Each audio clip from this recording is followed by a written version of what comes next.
If you're a weakling of an alien born in a spaceship of advanced human technology, you probably think you're gonna die, right? Wrong. Because this creepy crawly will bare its terrifying teeth to kill anyone in its path, while at the same time outsmart humans to gain abilities, forming an appearance right out of a horror movie. Are you curious to explore his gruesome and unique adventure? Let's dive right into this story. Among the icy cold gallows of outer space floats a ship where the cries of a massacre reach the vastness of the void. The men that boarded the ship begged for their lives to be saved by some miracle, hoping for something to save them from the horrors of a monstrosity. The defense patrol of the ship gathered to reach for their captain's room. However, they decided to ignore that self-absorbed ant and opted to move as they planned. Their hope was to save as many lives as possible, and by following the trails of a voice in agony, they discover mountains upon mountains of the dead. Not even the patrol team could bear the courage to look at the dead, as they hope to find as many survivors as they can. Whoa, now that's a killing spree if I have ever seen one. Among the dead, they managed to discover a survivor reaching for his hand. However, it turns out to be the monster who faked the voice and happily begins to rip them apart. The monster stands atop of its carnage, ripping into the man's flesh while avoiding their bullets, dodging with ease. I do not want any smoke with this guy at all. This alien then uses its own highly acidic blood to totally melt away their armor and flesh, even though they try to inject the antidote as fast as they can. It all ends in their defeat. One of them stares at the remains of his fallen comrades as the beast rips into their flesh. In a last-ditch effort, he plans to go all kamikaze on this alien when the monster quickly catches his attempt and cunningly tells him that it is completely pointless. He detaches an amoeba-like globule which engulfs the man's head and burns his face to death. There is no tale of the heroic sacrifice. There is only more death as the amoeba returns to the beast after leaving a burned corpse. Does anyone know a better start to the story? I sure don't. The alien uses the hand of the fallen human for authentication and tries to gain access to the door. When that fails, they decide to toss the same bomb from before to detonate their way out, rearing its teeth strong enough to rip apart any abdomen. The monster gazes below to finish off the last of the humans. The humans are terrified as the approaching death mercilessly devours them whole. This is the purpose of the hostile alien life form who eats humans indefinitely to evolve further in the confines of outer space. Right in the heart of the expanding universe, under the shelters of a spaceship, a man usually becomes a hostile alien life form in a unique sci-fi survival game. The game known as Space Survival gave you options of different types of aliens to choose from, an RPG game that focuses on choosing to evolve as one of the many races in space. Such a unique premise for a game. At times, he becomes a metallic gremlin to tear apart spaceships, while other times, he became a mutant monster to slaughter the humans in close quarters. There were also times where he became a hive mind leader to conquer the whole of planets. Bro was from hands in all races lol. He has played every type of a hellish creature, but he specifically grew his attachment to one race. This species is the unidentified aggressive space morph, abbreviated UASM for simplicity. The man likes to call it a morph. The creature is based on the horrifying monster from the movie Alien X, a race that endlessly strengthened itself using genetic information of its targets. Yikes. This thing is the definition of a sleep paralysis demon. One might think that it is absurdly overpowered at first, however, because of the ultra-hard difficulty at the beginning stages, and its inability to cooperate, it is often considered the worst race in the game. The reason it quickly rose to become his favorite was simple. It is simply because it freely evolved according to the player's actions. That is the striking point that gained his interest. So basically, high risk, high reward. Gotcha. The player finally sets part in the game with his new status as an alien hatchling. He has an egg-like face with an incredibly disappointing first body. He blames himself for his fascination for liking Alien X and thinks that it is not worth regretting the decision suddenly. His body itches like crazy as he sheds his first skin and regrets the decision. Bro looks like an egghead scorpion. What is he even gonna do? This small, scorpion-like creature's first objective is to gather some food because obviously he wants to grow all big and strong. He observes the ship's surroundings and realizes that it may be a megacorp or Union starship, which also means that he will be killed instantly if he gets found. It's crazy how the OP alien begins as a level 1 scrub. Using his single sorry excuse for a trait, the alien hatchling uncovers the various compartments to scavenge for food. After locating the vending machine, he easily bypasses the passcode because it's just 1234. Hahaha. How did that password get approved? He finds himself a snack for fresh nutrients even though it feels like chewing a rubber.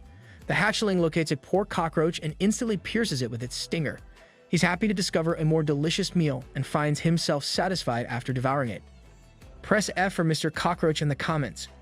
The system notifies him of the wing gene he gained thanks to him devouring the insect.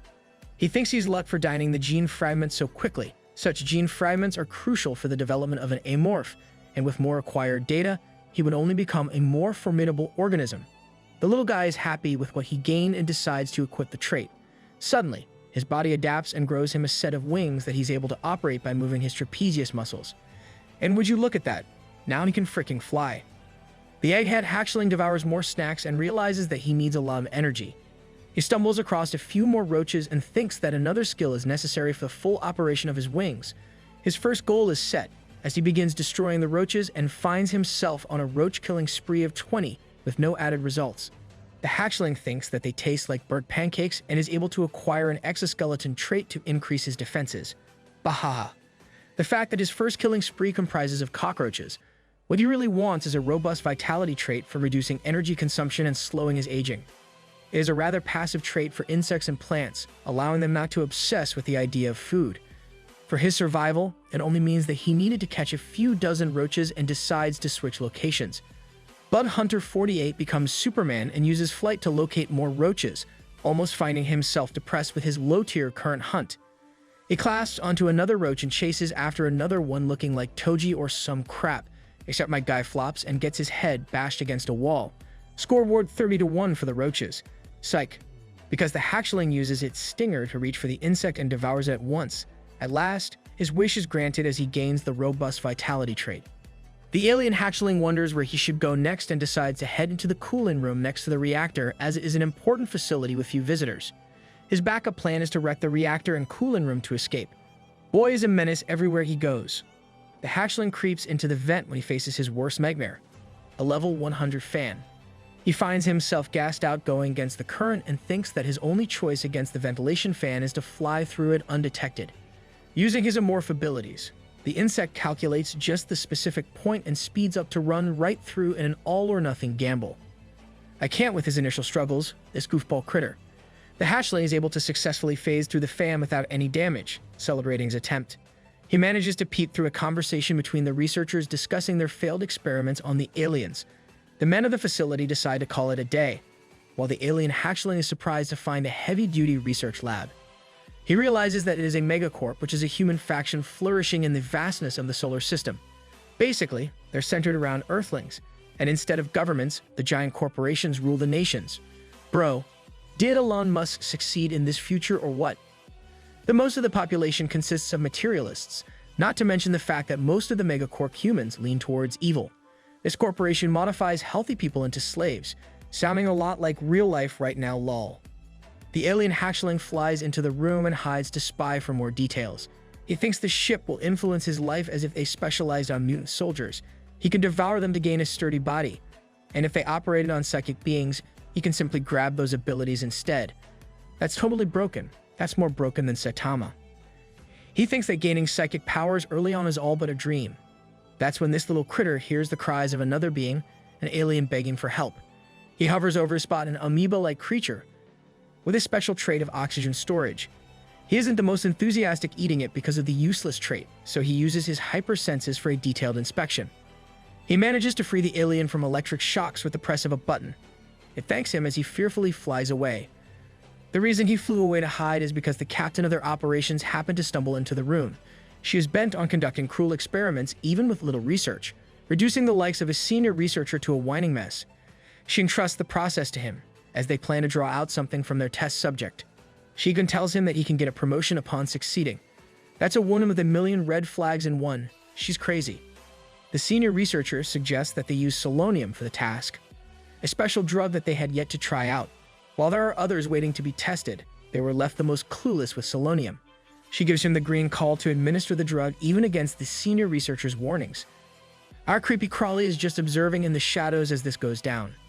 The senior researcher wants to proceed with a safe amount, but his psychopathic captain of the operations tells him to administer the full amount. She even does the dirty work for him, causing the amoeba a world of pain while this doctor smiles. Damn, she's more of a monster than these aliens, bro. Creepy crawly is wetting himself. After the dosage, they plan to pull off more experiments on the subject. Just as she's leaving, her godlike perception comes into play as she nearly locates the critter alien hiding in the lab. The alien hatchling feels wrong about all of this and declares the woman dead in a few days. Bro said, "Fine, I'll do it myself, lol." Right at the center of the space station, the alien hatchling spurts out a gush of its acid, finally completing the process of preparing its nest. The hatchling now has the ability to information with ease in this war and knows where the enemies are and what they're doing. He's crossed 4 days as an amorph and finished the nest. After its completion, the amorph hatchling cycled through the cargo the past few days for insect consumption and also spying on his targets at the same time. He jotted down their routines and discovered the name of the captain, Kizaraji Eugene. She is the research team leader of the ship and simultaneously the most important person on board, a real threat to the hatchling's survival.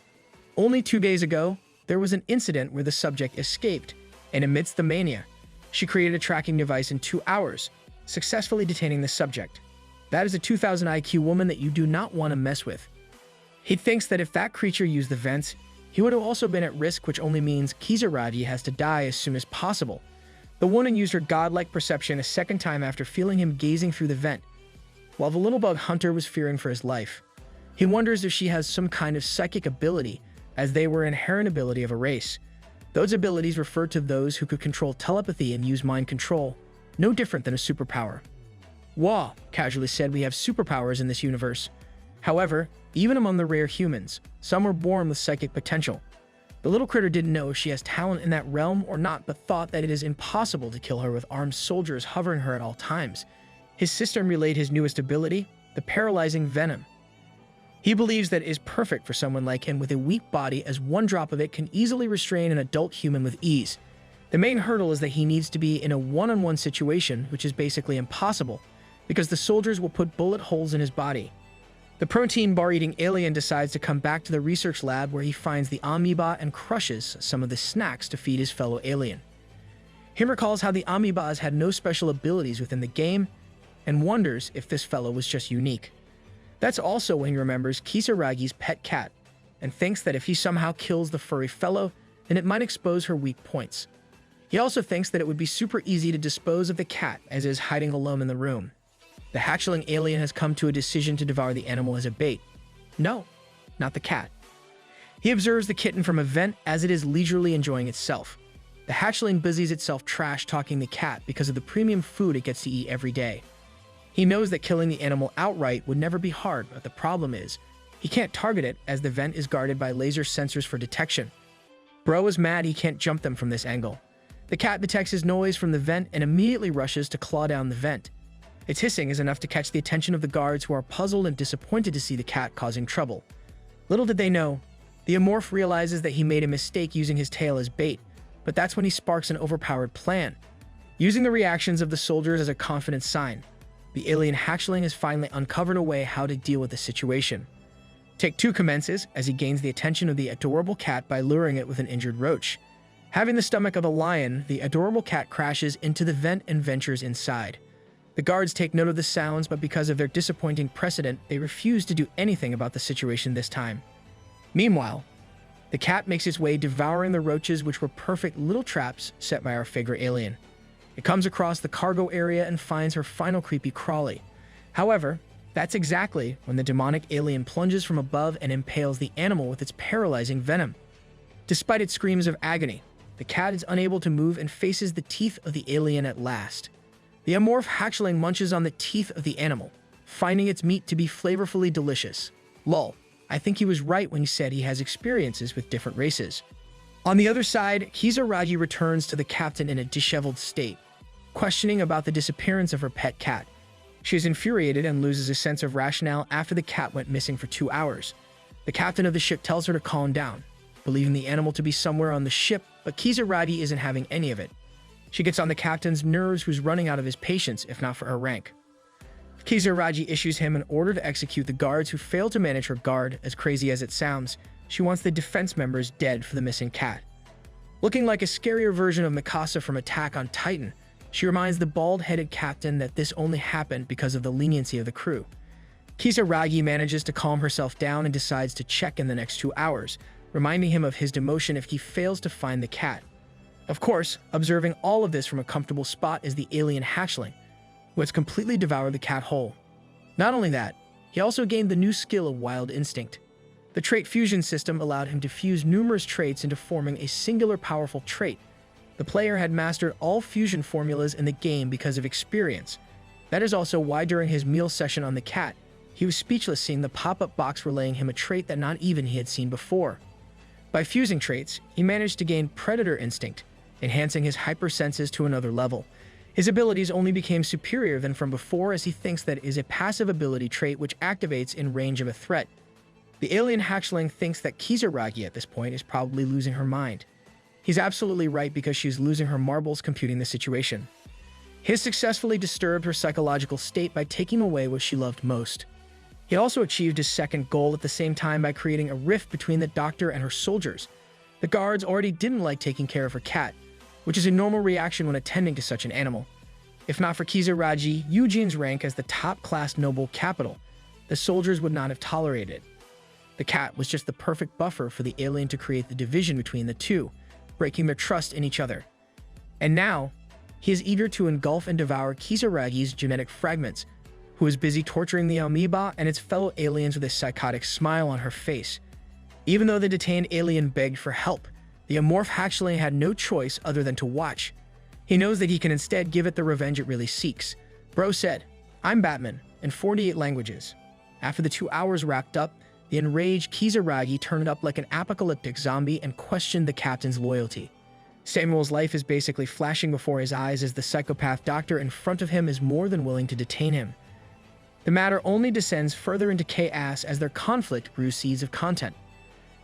Kisaragi leaves to refresh in the washroom, which she should. I mean, look at her. She slams the door shut, and so the guards don't follow her. What unusual activity. They do, allowing our creepy crawler to slide through the vents to make use of his opportunity. She stands defenseless while he waited. As she is submerged in washing her face, the alien with his paralyzing stinger commences in the right position to take her down. Kisaragi, however, somehow manages to hear his noise and immediately snaps her attention to her surroundings. The alien lunges forth to pierce her, but luckily, she manages to dodge. What she didn't expect is for him to speedily attack again, and this time, it pierces through her body, allowing the venom to course through as she begins to suffer the effects and eventually collapses to the ground. What lies in front of her is the gaping mouth of the creature that savored to feast on her flesh from days ago. He does wonder how he feels right now and if she is overwhelmed by her anger or fear. Dr. Kisaragi Eugene faces her death at last. Man, I hated the doctor, but damn, he's getting scarier. With her blood merged in the amorph hatchling's body, it allowed the creature to evolve another step of its potential.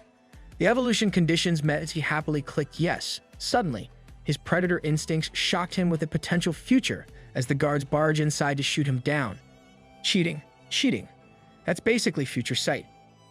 Afraid of this cunning future, he realizes that the guards are going to come soon. He uses every last bit of his time to crawl back up and decides to finish off the guards too. As one of them enters the room, he is absolutely appalled to see the severed head of the doctor. He's about to meet the same fate as the monster responsible for her death latches onto him and pierces right through, delivering a second death in a row. The amorph hatchling wonders when the final guard will arrive and thinks that he should take a roundabout way back to its nest. Arriving at his nest at last, he commences the evolution process. His body begins to morph into a deadly beast, the predator of the game thought to be invincible. The alien thinks that his fluids were rebuilding him into a different creature as he had entered his cocoon and lost control all over his body. Waiting for the completion of his process, Bro is entering stage 2 and already acting like a god. At last, the beast emerges from the cocoon as the Black Harbinger of Death, a creature whose very existence is a threat to everything. This is the birth of the Amorph Alien X. After the reported death of Kisaragi, Samuel, as the captain of the ship, inquiries about the cause of death. His crew members believe that she needed a detailed autopsy for that cause to be known. Samuel is losing his mind after the recent events. Their security team leader reports that their cameras showed no evidence and the remaining guard is currently being interrogated out of suspicion to little value. Samuel reminds the group of the brain floating around for electric shock torture, as someone defied the research team leader. Oh boy, I would be leaving that ship ASAP. He warns them to be wary of the same fate unless they wanted the same for themselves.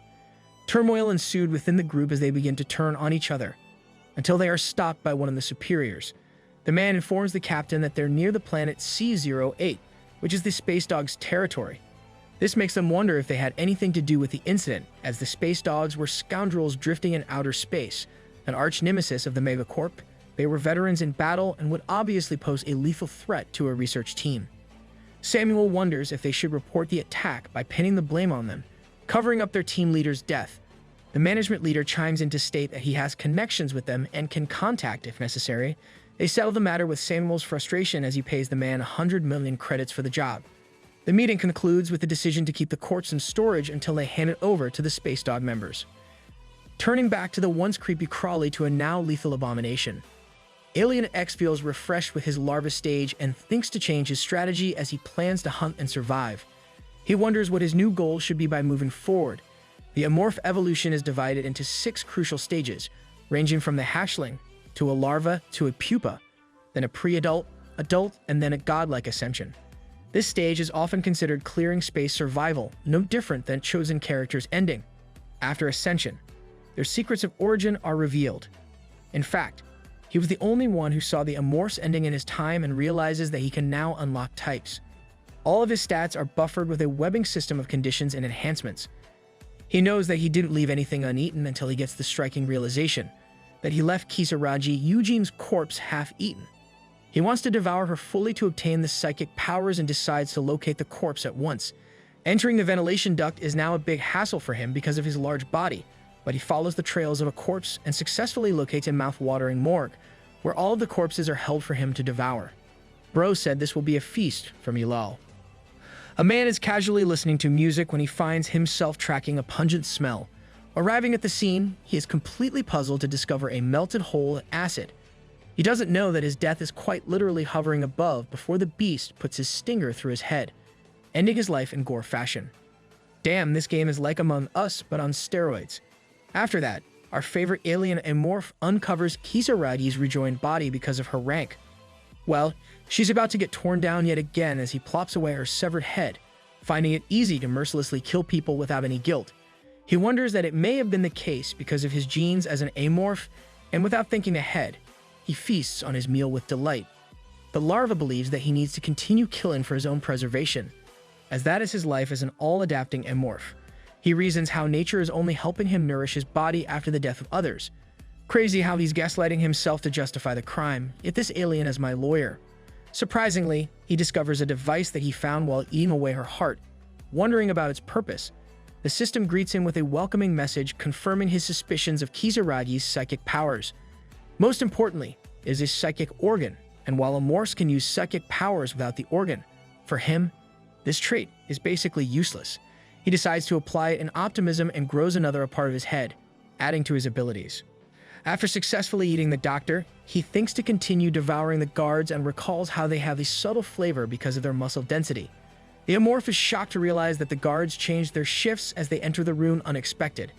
He knows that the medic will also meet his shift change, which means his replacement will discover all of the horrors of the room. And when that happens, the people will think that there is a space monster among them. He knows that he is currently incapable of taking on the entire ship at once, and decides to fall back using the preservatives and chemicals of the lab. Megacorp doesn't really have a main capital, and its home planet or headquarters is deemed the Earth, with 5 companies contributing to the establishment as kings. Of the 5 leading houses, the Eugene House has their roots seated in East Asia. The people of Eugene have artificial suns for the internal ecosystem and many other advanced technologies. A man working on his fields is met with a few officials who want to inform him of Kisaragi's status. They relay the information of her transmitter being destroyed, and they found it last in the Space Dog territory. The seemingly pleasant man drives a bloody fist in the informant's face and proceeds to decimate his body with his tool before requesting a cleanup. Holy, I did not expect that. He tells the group that raising Kisaragi took nearly 10 billion credits before getting even further genetic enhancements. He couldn't accept mere pirates subduing her with ease and knows that no one in her boarded ship is capable of laying a finger on her. He also knows that Samuel is a wimp who would never mess with their house. Haha, casually dissing the Baldy at every chance. He believes that it is another company's involvement known as T and C because of their previous feuds over Jupiter. He wonders if the family head known as Chamberlain wants the CEO position just like him. They decide to commence their own strike, knowing that there will be bloodshed. The man horrifyingly demands for every crew member of the ship to be brought before him without exception, as those who damage his assets shall face death. Goodness, he is scarier than most of the aliens so far. Samuel and his team arrive to find an absolute massacre before them. His guards tell him about the smoke that came from the inside and don't know how there could have been a fire with only corpses left inside. He has a realization and requests for the total number of corpses. When he is given the green call, he is horrified to note how this is impossible and requests for an immediate meeting. Jumping to their meeting, he shocks the team leaders with the information of the missing corpses, namely that of Kisaragi and her guards. This is obviously a huge cause for concern for Samuel, who pleads for answers. Their medical team leader is certain of the fact and thinks that a fire would be improbable. The only answer they were left with is an intentional case of arson. One guy even poses the possibility of an alien life form boarding their ship, but he's immediately smacked shut. They don't want to focus on the cause of the incident and instead the matter of Kisaragi's corpse. Samuel wants them to retrieve the corpse, no matter what, as his bald head knows what's coming for them if they don't cooperate. Their risk management leader reports his contact with the people as Samuel informs him they will deliver the corpse soon. Their main goal is to find the corpse before the meetup in any way, shape, or form.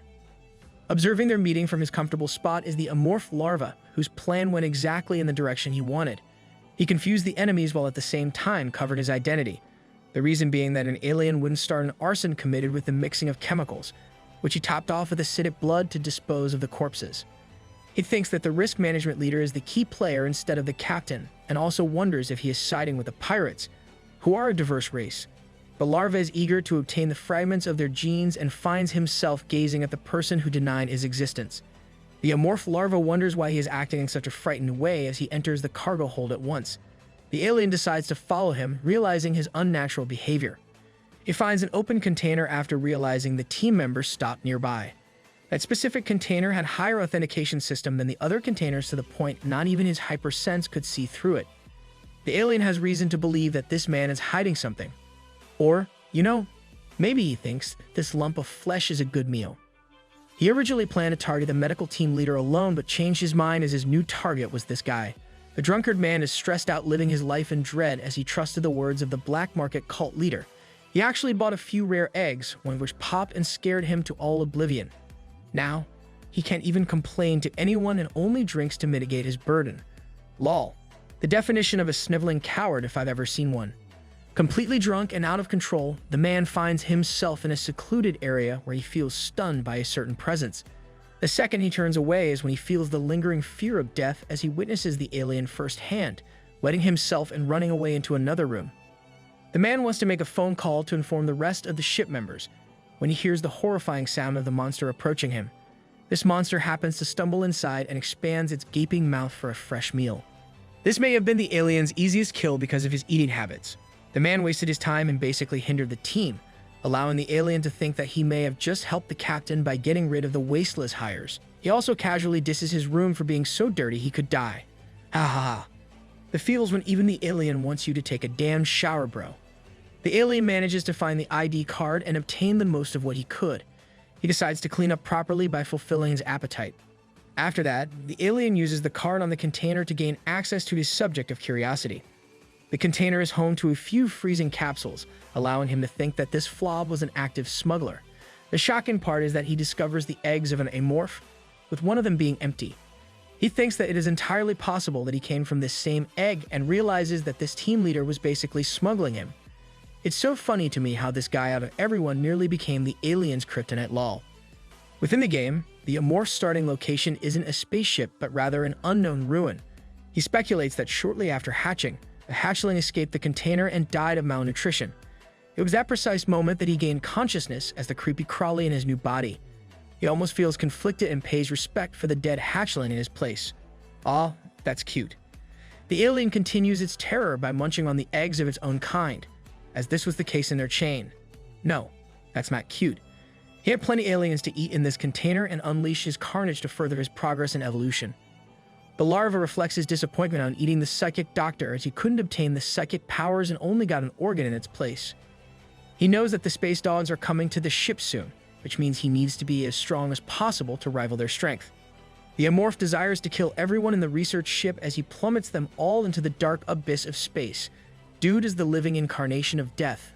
What the heck? At the Megacorp's landing bay, Scott and Fincher discuss how the directive is interested in battling the metallic gremlins. Scott tells Fincher that such gremlins were already on the ship as their smell polluted the ship and more members disappeared every week. They wonder why the higher-ups are staying quiet about it instead of dealing with the matter. Scott and Fincher continue their work with the aircraft maintenance. Scott gets called over and is annoyed to meet no one. The sound continues to encroach him from the repair bay as he follows it without thinking. Entering the repair bay, the man walks in the dark room, plagued by its pungent smell. He trips over a bolt and wonders how Cameron is able to call for him without using a flashlight. He had heard from the team leader about the disappearance of the people via the metallic gremlins. He connects 2 and 2 together and guesses who's here to munch on him. I guess the Amorph looks ugly enough to be Cameron, but Scott is basically dead meat as he screams into the abyss for help. Fincher brings him the juice that he requested but wonders where his friend disappeared. Scott calls him from the repair bay and Fincher somehow follows the same trick again. Fincher stupidly chimes in and discovers his friend's flashlight on the ground. Blood drizzles on his neck as he finds the remains of his partner being manipulated by the monstrosity above him. Fincher meets his end with a gush of blood. 2 randoms dusted in a flash, epic ability too. The Amorph larva is happy with his consecutive hunt and thinks his mimicry ability is quite convenient. Among the creatures he devoured from the smuggled container, there was a larva of red worm, a monster that is capable of mimicking other creatures' voices and effectively uses the ability to hunt even in harsh environments. That thing looks a lot like Dune's monster worms. Wow. The Amorph thinks that it was for the best to devour the creature, except his ability pales in comparison to the monster's original power. He can only mimic the voice of the last creature he devoured and still found it pretty useful. He casually plans to set his eyes on Cameron next, hoping to eat him as well. Sorry, Cameron. 3 is the charm. The Amorph is giddy and wonders how the slime is doing. He wants to call the amoeba number 26 for convenience and decides to pay it a visit before returning. He is shocked when he discovers his psychic organ being capable of communicating with the other creatures with brain waves. Number 26 basically requests for food, surprising the larva with its increased vocabulary. He apologizes to his friend as he has nothing to feed it today. The larva doesn't want to get in unnecessary trouble as after Kizaraji went missing, the security team maximized lab security, including the vents. That meant he couldn't supply number 26 with nutrients. He thinks that if he can evolve further into the pupa stage, he can do something about it. His evolution requires the consumption of 10 members of 2 intelligent races. The problem with that is humans are not considered intelligent on that standard, making his evolution impossible. Cook the humans in the universe by calling them monkeys. The larva focuses on the conversation of the risk management leader who is executing his plan, revealing the fact that he found Kizaragi's elimination convenient. He is shocked to learn that Samuel's conversation was all recorded. This man is a total fox essentially, as he instigated the plans from the beginning. He wonders if his involvement will benefit or harm the alien in the long run. Samuel poses his outrage and inquiries about the missing people as of recent. They budge their heads regarding the culprit, not knowing the same murderer is casually observing their conversation from up top.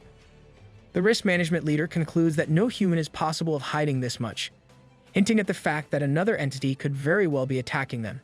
They talk about the incidents of the vacant capsules, hinting at yet another cause for them to believe.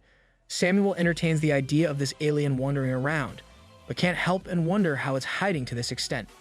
The risk management leader concludes that the ventilation ducts are one place they have yet to look. He knows that the ducts span across the entirety of the ship, allowing the creature to move around with ease. Now at this point, the alien larva is completely losing his mind with Arnold's investigation. Bro said abort mission. Abort mission. He poses that if they discover the alien's death connected to Kizaraji, they'll solve the case from all ends. Arnold suggests for them to contain the monster firsthand, and decides to take 6 squads to search the ducts extensively. The alien larva is in deep trouble as he scurries away, thinking that this confrontation was only inevitable.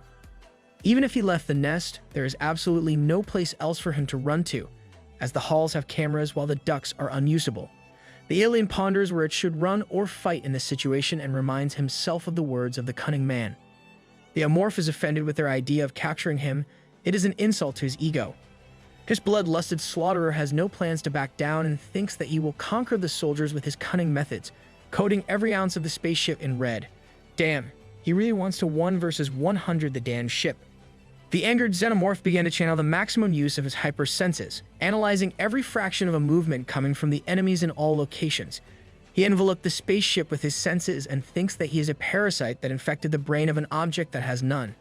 He knows exactly what's happening at every corner of the spaceship, including its leader, jotting down the movements of Samuel and Arnold while also detecting the fast movement of the armed soldiers who are aiming to enter from 2 locations. His plan is nearly set in motion as a framework, something he will adjust according to the enemy's weapons and their movement. The alien thinks that it is just about time to greet his guests. Commencing their operation for an extensive search, the A and B team relay their communication and preparations for the inspection. Arnold is in charge of the operation and thinks that he needs to eliminate as many variables from the equation before Ms. Si-Hee-Yoon's arrival. The man vows that this monster will be exterminated long before the day ends. Ooh, how confident you are. The A and B groups move accordingly, and they often find the route complex to navigate. The control room issues an order for a slow and thorough investigation as they check B3's camera status. The B2 and B3 members are told to move together, and that's exactly when it happens. The horrifying screams of B2 confirm the sighting of the monster as they request for more information.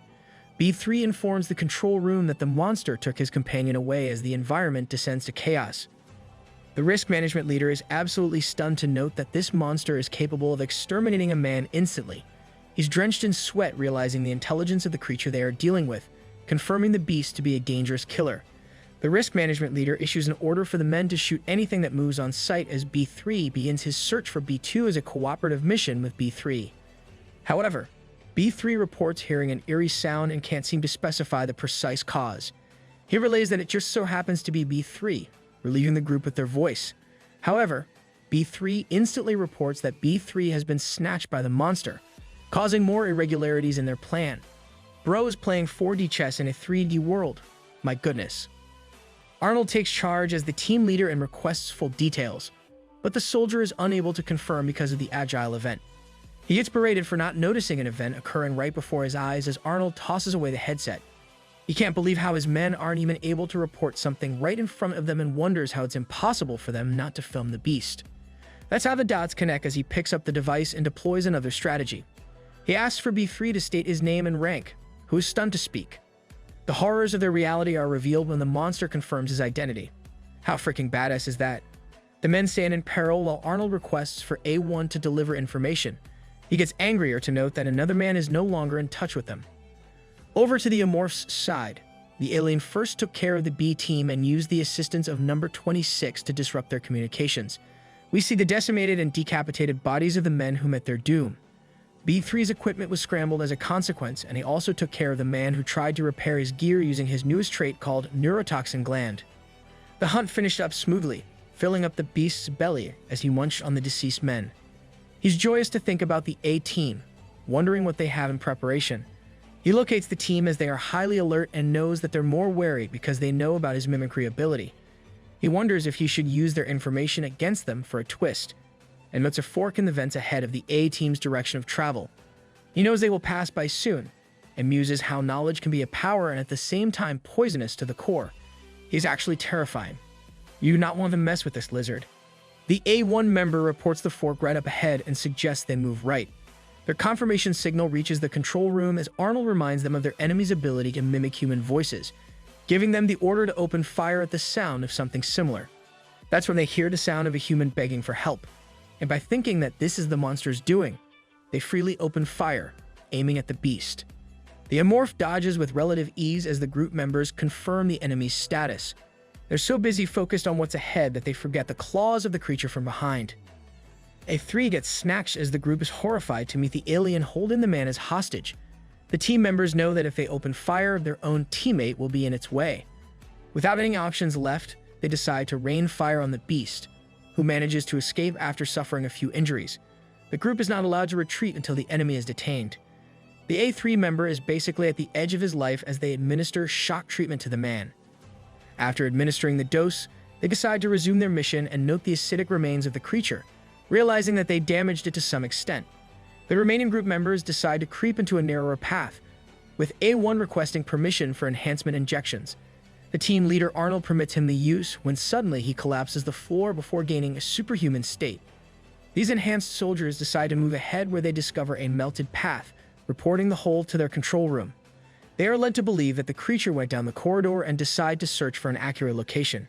Except, this cunning alien set them up as it begins its outrage with a flank. The soldiers open fire, but one of them is instantly thrashed while the other opens fire in the hopes of taking down the alien. The Amorph continues its relentless assault as the enhanced soldier lunges towards the monster for a punch. Its kit lands on the floor as the beast makes its escape, safely securing another kill while leaving the soldier in a maddened state. The Amorph hops between the vents and realizes that his opponents were stronger than he anticipated. He didn't face too much difficulty facing them inside the game and thinks to modify his strategy. The Amorph believes there is one more option left to try. While A3 is busy recovering from his battle with the Amorph, the alien lovingly comes to ambush him and utterly rips apart his body. His plan is to make the other side believe that A3 was ambushed as he destroys the camera at the very end. The control room informs their group of the recent attack on A3 and relays the command. The final member of the squad, A, runs to check up on A3 and tries to apply the treatment immediately, but is already too late. The monster pierces him at the precise moment, transferring its venom as he suffers from its effects. The man is confused as the bears witness to the horrors of this intelligent creature, who was merely wearing A3 as a guise. The Amorph is ready to chomp on the writhing man as he takes apart his helmet and reminds his meal that he's going to be devoured. The Xenomorph decapitates his head before a savory finish to the hunt. He no longer hears any communications coming from the control room, but knows that they are all sitting afraid as the camera records the last of his carnage. The team leader Arnold is too stunned to speak, but it won't matter because the alien has already planned for their demise soon. He wonders how his human enemies will react to this decimation, as he left 6 members dead with 90 soldiers and the entire ship remaining. He knows that they will resume their attack with everything they got, and even though they lacked in gear, they still possess adequate weapons, especially plasma weapons which posed considerable danger to his life. These weapons were highly powered and used to destroy the hull of battleships. They were too heavy for one person to carry, so they made lightweight versions which were quite expensive. The min-weight plasma launchers are at least distributed once per squad in the organization. These are like mobile nukes, so overpowered. He wonders if these guys even have any because of their flailing attacks. The Amorph comes across another part of the ship where he discovers soldiers moving to the agriculture section, most probably preparing for a siege. The alien prepares for the coming battle, as this is the perfect opportunity for him to locate the team leaders and overthrowing the entire structure into deliberate chaos. His first priority is to kill Arnold as he poses the most threat to survival. Samuel and Arnold are engaged in a heated argument while he observes from above. The alien knows that enhanced gear is basically a fundamental for space survival. Arnold scolds to remind the captain of their weak equipment and also believes that this alien is a highly intelligent life form capable of manipulating information with ease. Arnold makes an additional request, the permission to use plasma launchers from the armory. The team leaders have objections to this idea, believing that it might jeopardize the ship as a whole. The Amorph now has confirmation of the plasma launcher's existence and realizes that his top priority, Arnold, is rather far in distance. He plans to catch the one closest to him and locates a target. It was the senior researcher who tortured number 26 every coming day. The Amorph plunges through the vent and unveils his presence by descending down on its target. The beast immediately slaughters the senior researcher, leaving the other team leaders completely baffled. The beast recontinues its assault and chomps down on the remaining team leaders as they beg for their lives, feeling like a real round of Among Us at this point. The control room member is about to issue an order when he too is pierced right through his throat, ending the communication in a thrilling note. Even though the Amorph faces gunfire from Arnold, he wonders how he's even capable of holding a puny gun in front of the beast with such confidence. However, right before he commences the kill, his predator instincts inform him of the future in which he dies because Arnold's gun is also capable of plasma fire. He knows that even one graze from the pistol is lethal, realizing that this man has ties with the Eugene house. Arnold deduces that the alien already knows his strategy as he possesses a plasma gun with him. His weapon surprises the other researchers, and he is nearly intrigued by the monster's various abilities, reminding him of his own master. Arnold fires his plasma bullets as the Amorph makes its escape. He knows that this is the worst possible situation for him, but also thinks that the game already had more daring situations for him. He doesn't care about anyone's arrival and wants to kill Arnold foremostly.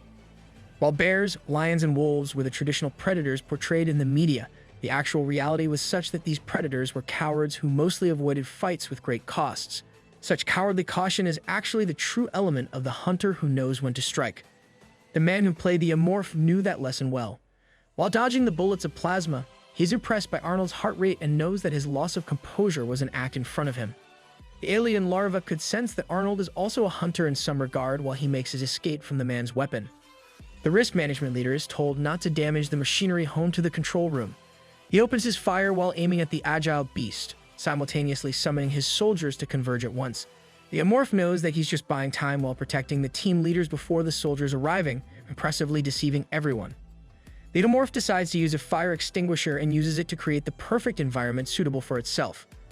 Arnold doesn't know what's next, and while his idea to secure the leader is good, he misfires on his judgment as the alien munches on another target to his delight.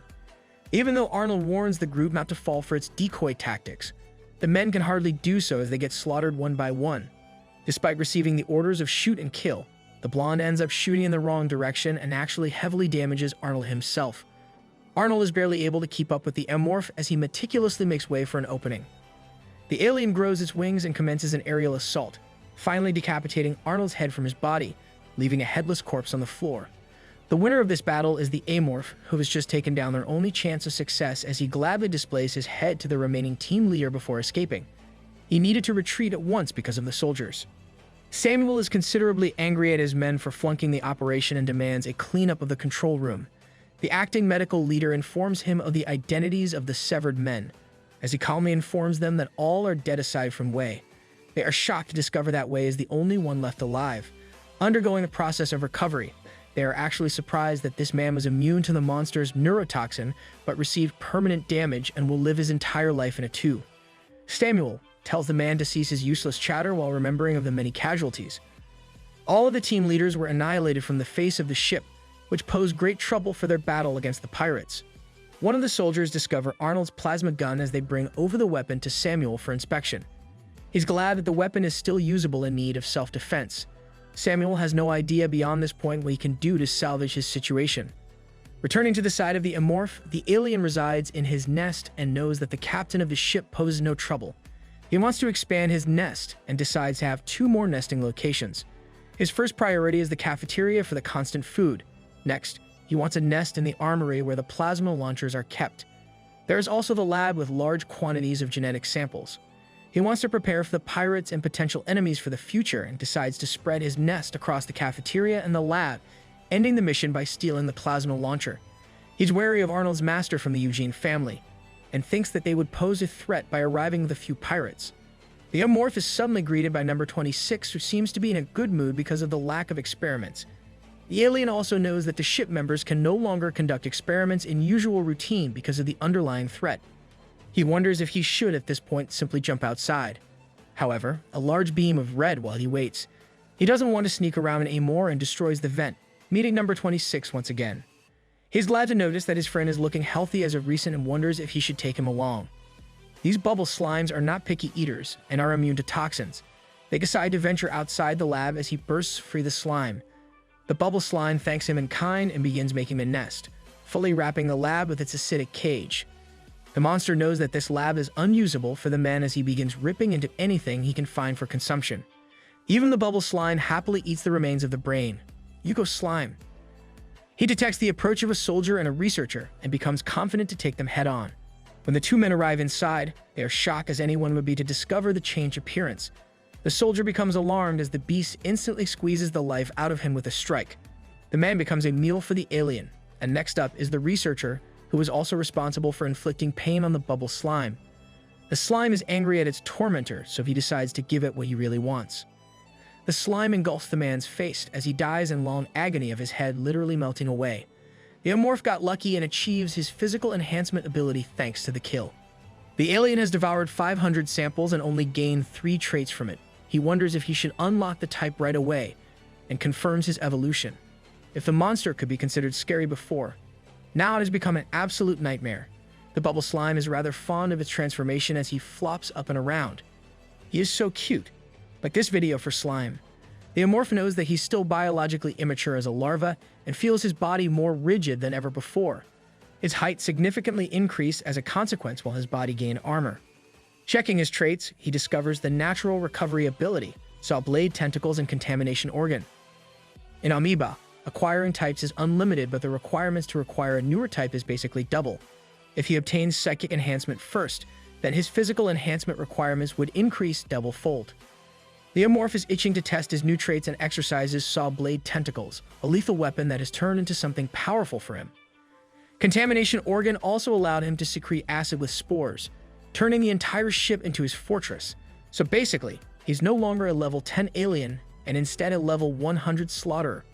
The Amorph and his slime companion decide to move to their next destination. They head for the cargo hold and becomes eager to find out the reactions of the crew with his strengthened state. The scene switches to the crewmen locking their doors in fear of death, but nothing is going to save them from the monstrosity that ruptures the gates and comes inside.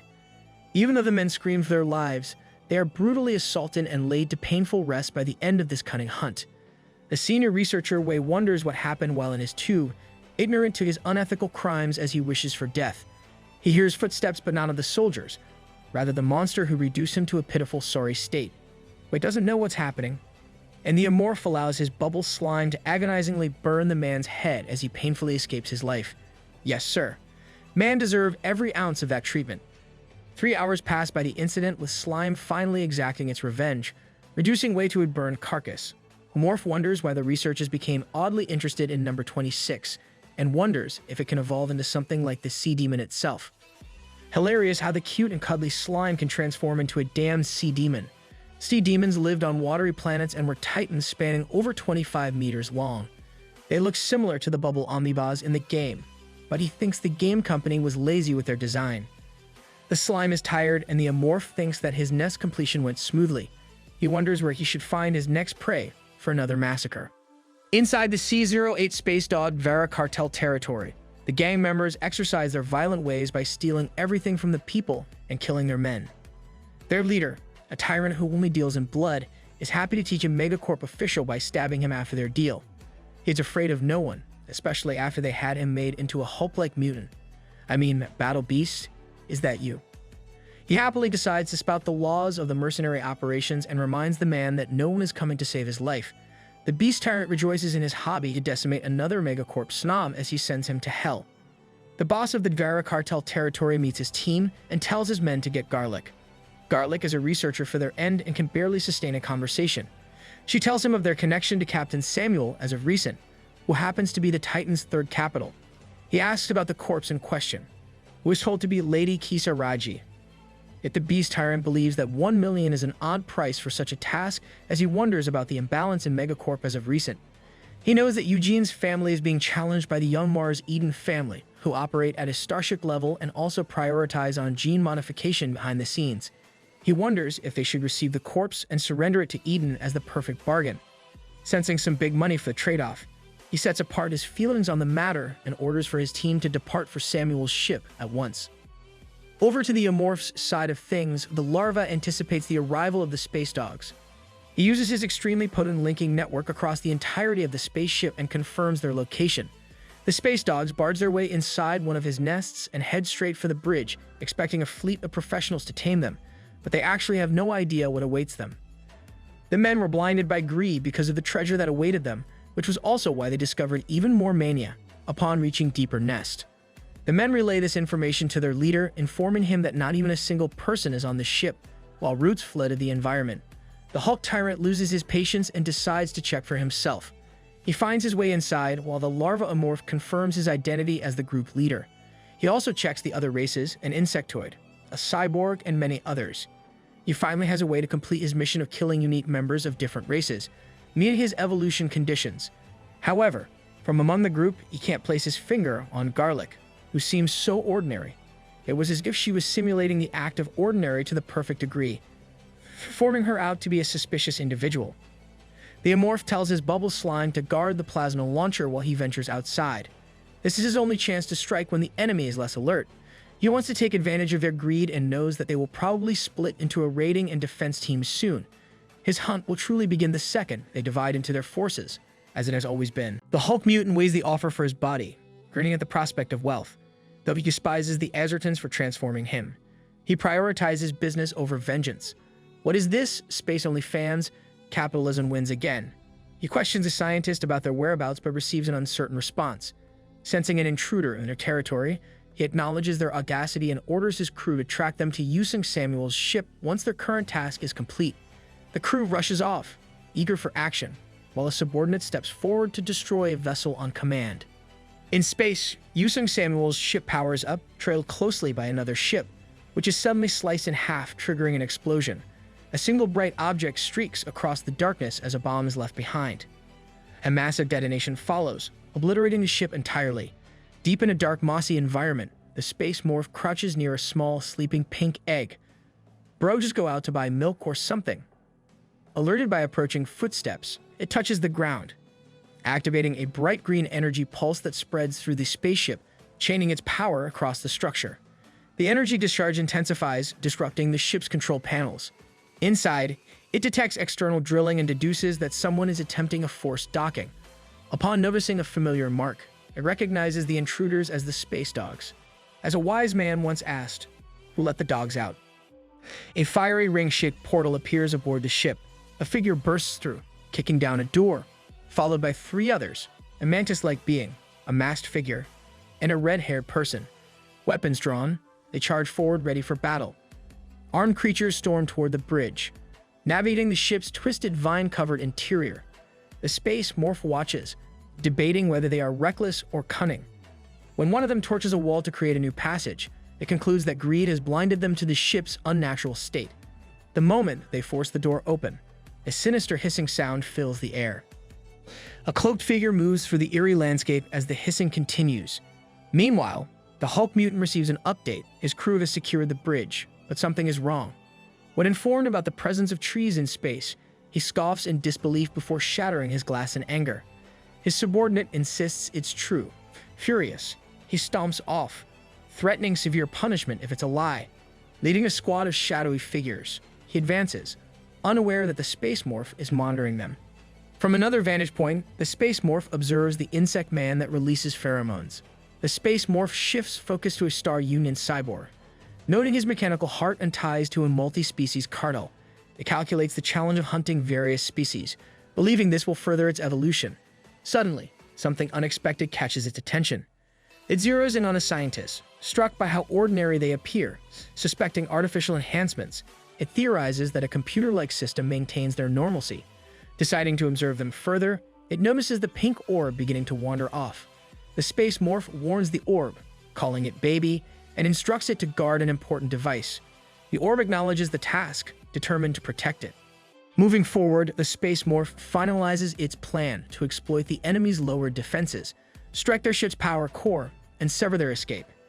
Anticipating their greed, it predicts they will split their forces between looting and defense.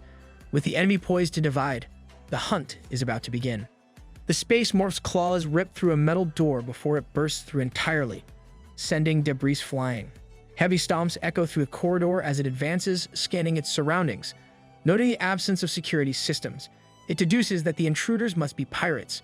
Bet you could say that they are hiding artifacts. Without hesitation, it activates its ability to locate its target.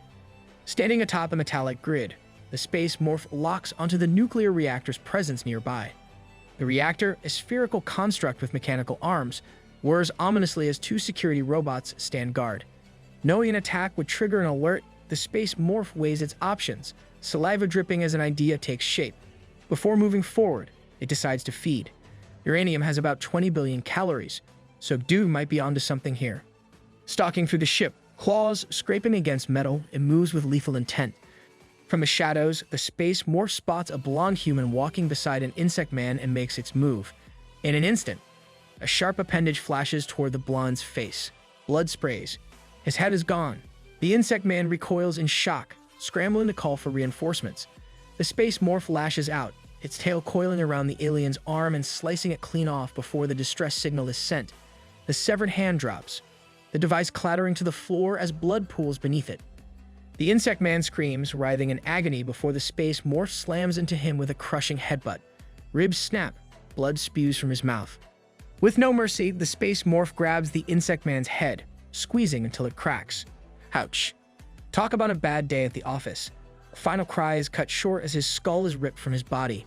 The space morph bites down, crunching through bone, but soon realizes that consuming non-playable species doesn't aid its evolution. Disappointed but unfazed, it notices the communicator still active on the ground. A voice demands a response. The space morph picks up the device, replying in place of the fallen insect man. The caller chastises him for the delay, unaware of the carnage on the other end. Without hesitation, the space morph crushes the communicator and slashes through another metallic door, continuing its relentless advance. Casually stepping through, It notes that dealing with androids requires minimal effort. A discarded bottle rolls across the floor as it moves toward its target. The space morph releases a dark green, corrosive substance. The liquid sizzles violently as it spreads, melting through the metal floor. A crater forms, exposing the nuclear reactor below. The space morph surveys its surroundings, noting that the human should have detected the reactor but is too preoccupied battling androids, lacking the training to handle unexpected threats.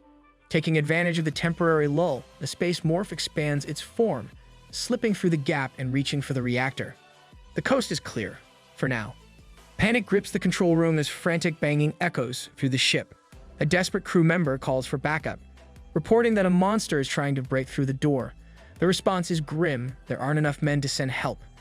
A blonde crew member demands to know where the captain and team leader are, only to be met with the crushing news that their leader is already dead. Another breaks down, sobbing that they're all going to die. The Hulk mutant stiffens as the pounding intensifies, his crew frozen in terror, convinced their end is near. Before they can react, a smoke grenade clatters onto the floor. The gas spreads rapidly, and within seconds, one of them coughs up blood. Panic explodes among the crew as they realize the smoke is lethal. The Hulk mutant demands answers, but the only response is chaos. Bros are about to die, and the boss is still asking for a status report. Corporate life in a nutshell. Hulk mutant, barely holding it together, describes their location, an abandoned vessel overrun with bizarre plant growth. The realization hits. They've walked straight into a ghost ship. In the control room, a surviving officer scrambles for information, desperate to identify their attacker. Reviewing past footage, a crew discovers the aftermath, bodies left limbless, minds shattered. The Hulk mutant watches in silence, trying to process the devastation. He orders the operator to rewind further. The feed reveals a soldier instructing a team named B3 reporting in before warning the crew to be cautious. Their so-called weakling defender, Yusung Samuel. While the Hulk mutant assesses the situation, he suddenly jolts an alarm to something unseen. Above them, a space morph strikes, descending onto its next victim.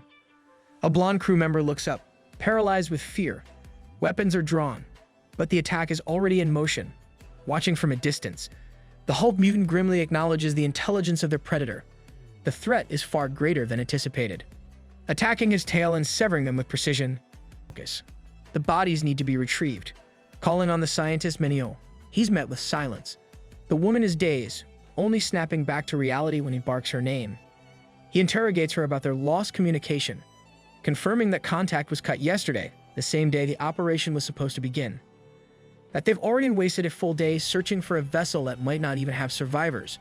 Worse, they still don't know what they're dealing with.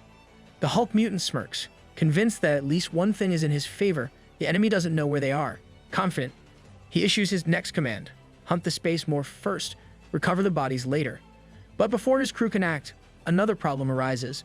A subordinate hesitates, struggling to find the words. When he finally spits it out, the news is catastrophic. The ship's engine is failing.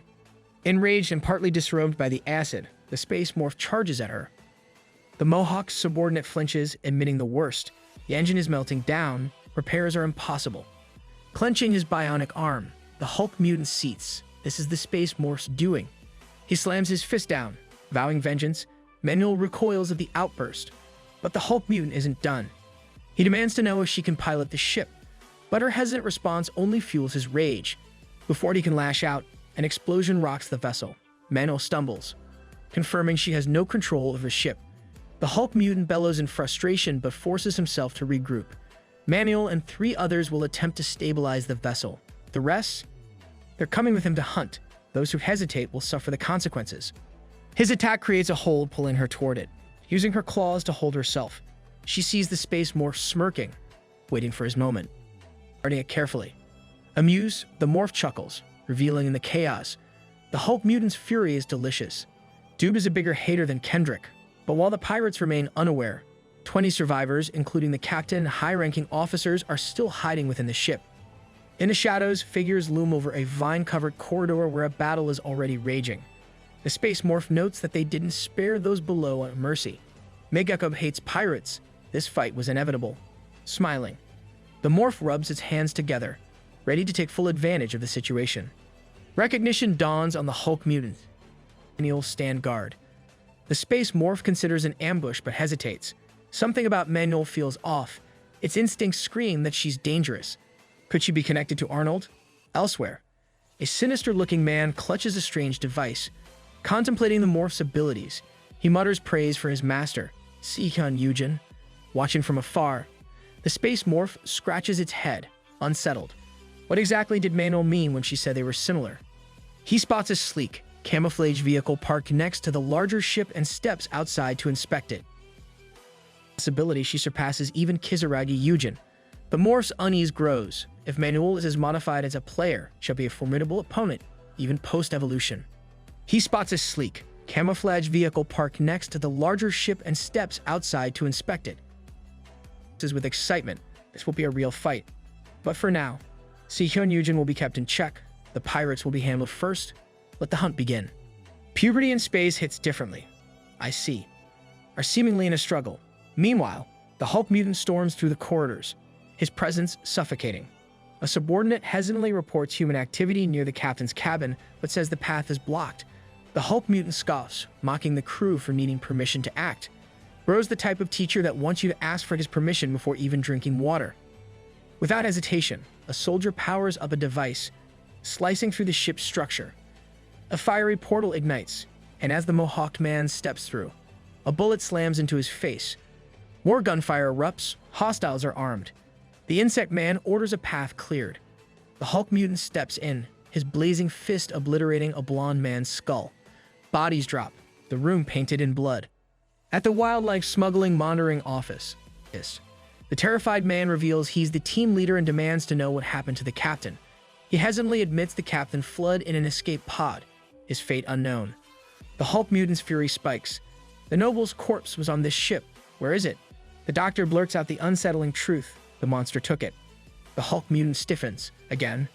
Why would that thing want a corpse? His fist slams into the wall, barely missing the doctor. The answer is chilling. The monster eats humans. Realizing time is short, the Hulk mutant barks orders, find the body. The crew scrambles into action. Turning back to the doctor, he makes an offer. Join them. More importantly, does he know genetic remodeling? The doctor forces a smile, lying through his teeth as he claims he's the expert they need. Deep within a cavernous, dimly lit space, the space morph remains inside the green orb, silently watching, waiting to strike. Bro's really just chilling, enjoying the show. What is this? Space Got Talent? Leaving the lounge, Lass heads for a nightcap, grabbing 2 bottles of liquor, military-like discipline. Ready to strike, the morph moves, but number 26 bounces after him. Reluctantly, he allows it, warning the blob, who cheekily returns the favor. Targeting the armory first, the morph finds the crew struggling against vine-like growths. The insect man sneers at the jungle-like ship, while a cyborg orders a plasma cutter setup. A blue-skinned alien hacks at the vines, only for them to liquefy, splattering a blonde cyborg. Laughter turns to horror as the blonde man's face corrodes, his body melting from the inside. Ouch. That's gonna need a band-aid. As he exits the train, alien turns, too late. A glowing blade skewers him. The space morph slaughters the panicked crew as bullets barely faze him. The insect man roars in defiance but is silenced when number 26 smothers his face, looming over him as the morph smirks. A cyborg frantically radios for help but is cut off as the morph bites through his head, blood splattering the walls. His severed hand twitches toward the radio while the other end demands an answer. The morph picks up, feigning normalcy. The response? Disbelief and cursing. The morph mutters an apology, surrounded by corpses. Noting a cyborg's resilience, the morph reflects on Star Union's brutal cybernetic enhancements, contrasting them with Megacob's genetic modifications. A captive strapped to a table screams, about to be forcibly augmented. Star Union's twisted version of improvement. The next day is insane. The morph wonders if a half-machine corpse is edible. A bite reveals an oily aftertaste. Then, a notification. 1 intelligence requirement for evolution complete, the 2nd in progress. 12 cyborg pirates remain. If it devours them all, evolution is certain. Dude really out here still worried about his protein intake. Fitness goals for real. Number 26 flings onto the morph's shoulder, sensing its excitement. The morph only chuckles, keeping its revelation secret. Moving forward, it muses on the space dogs, like Santa Claus. But instead of destruction, they bring presents. Gunfire erupts as a man unloads his weapon, cursing. Then the space morph strikes. A shriek, a blur of claws. and his head is gone, severed mid-cry. Blood splatters. The Morph stares at the lifeless head before surveying the battlefield. 2 entire teams wiped out, but 3 cyborg allies lost. Among the wreckage, 1 corpse is intact, another a melted ruin. The Morph bites into a severed leg, then spits in irritation. No predation effect. It needs fresh kills. Nearby, a corpse's head is obscured by the pink blob. A skeletal figure is impaled, number 26, watching idly. It asks if a Morph is hungry. The Morph responds simply, anything like that skeleton dies. Number 26 gets a target. The Morph turns away, stabbing a cyborg in the chest. A radio crackles. The voice demands a status report. The Morph listens. Control room secured. Cargo hold looted. Mess in the restaurant. Calmly, it blends in, claiming to be searching the armory. While munching, the crew member asks why the lab crew are not answering. He falsely confirms that the lab is clear, throwing the real crew into confusion. The Morph observes their precision until it recognizes the voice, a Hulk mutant that complicates things. Number 26 shifts into a bubbling amoeba, and the Morph muses that gamers would lose their minds seeing this. Elsewhere, Manhua works at a terminal, unaware of the growing chaos. The Morph finds the unpredictability of this game both thrilling and unsettling. Bro talking like a professional gambling addict. The Hulk mutant, however, senses something is off. A veteran, he doesn't tolerate mistakes, and the silence from his men gnaws at him. His instincts scream trap. He orders the lab checked immediately. Calculating. He demands the scientists reveal the escaped ship and engine room. The terrified man complies, leading them forward. The Hulk mutant clenches his fists. His warship is untouchable, but he won't take chances. He'll plant a bomb in the engine room, ensuring the ship's destruction. One small charge, by the time it detonates, they'll be long gone. Crew can be replaced. What matters is escaping with Manuel and the doctor. As they march, he turns to the scientist. What kind of monster are they dealing with? Weaknesses? The doctor stammers, none. The Hulk mutant's patience snaps. A pink-haired crew member presses a gun to the doctor's head, demanding he rethink his answer. Shaking.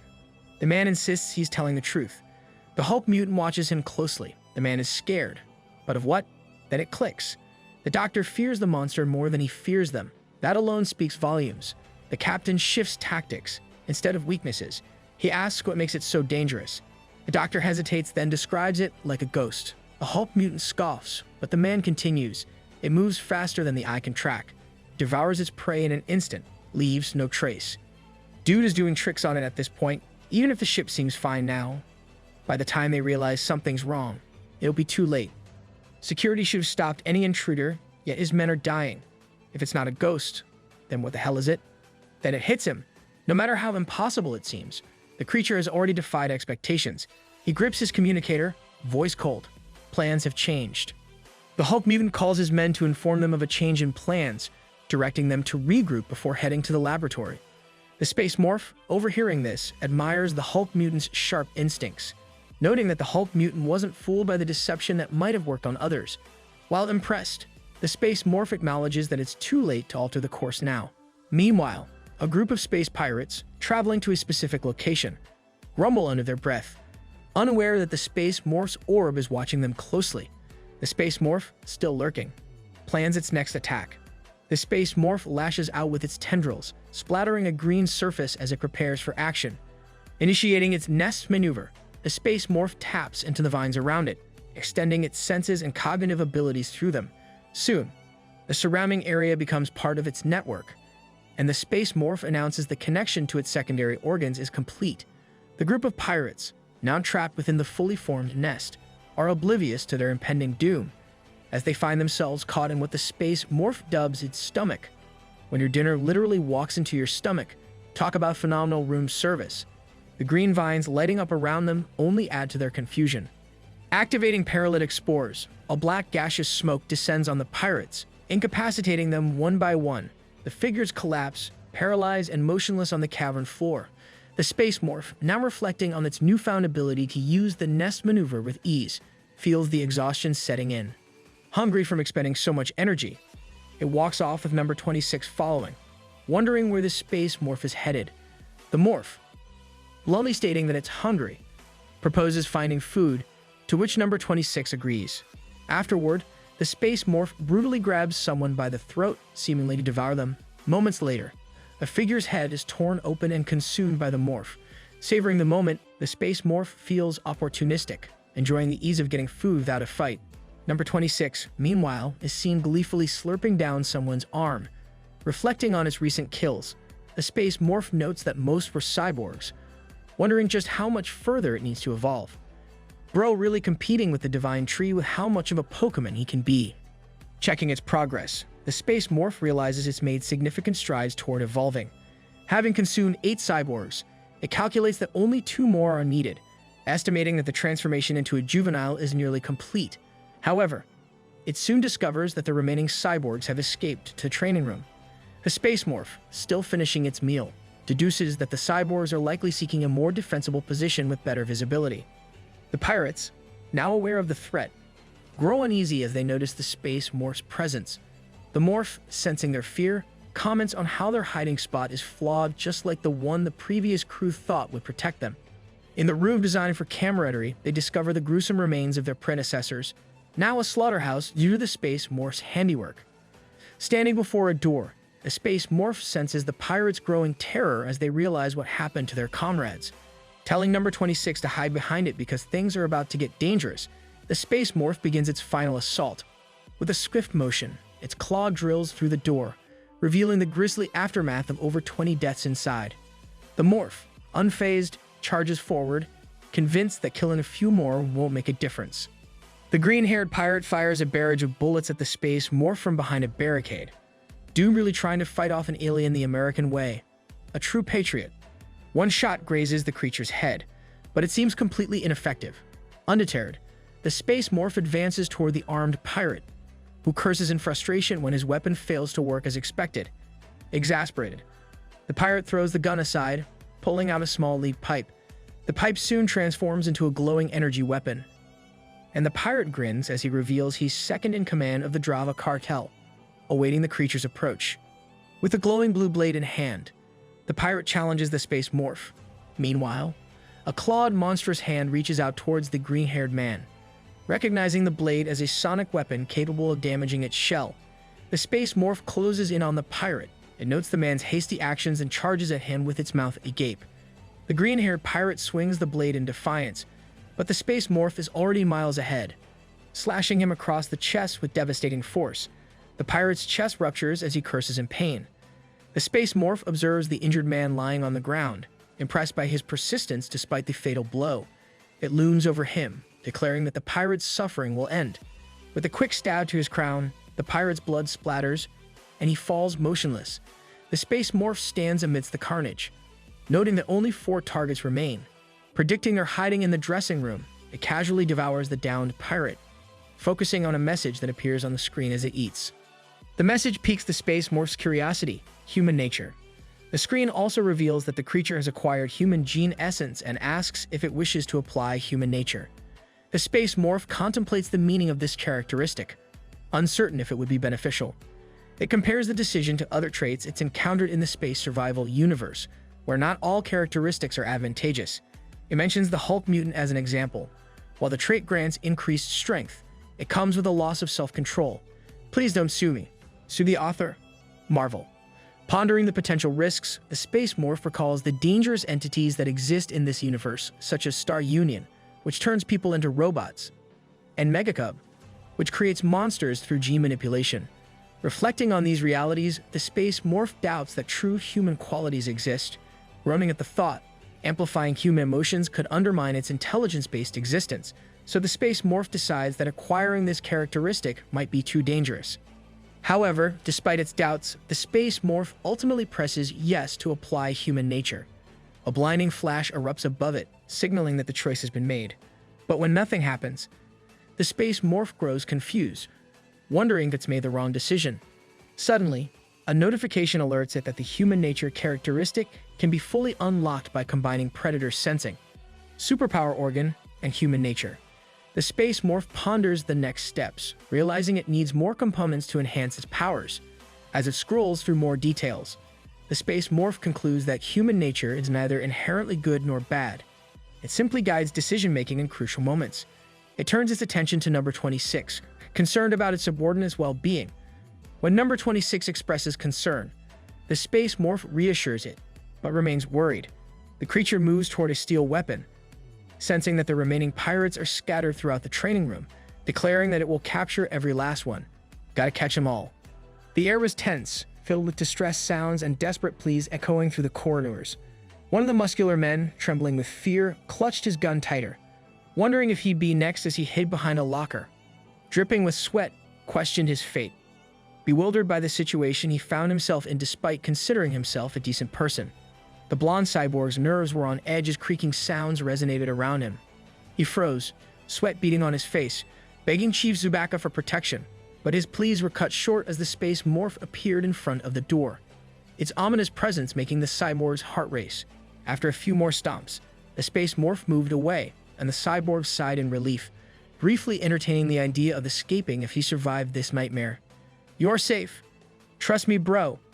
He fantasized about hiding in Star Union, where no one, not even the second in command, could touch him. But before the cyborg could finish his thoughts, he felt a sharp pain pierce his chest. "Psych, little bro," you thought. Claws ripped through the door, and the space morph emerged, catching him by surprise. Terrified, the cyborg screamed as the creature advanced, its mouth gaping wide. A violent struggle followed, punctuated by the sound of steel armor hitting the floor.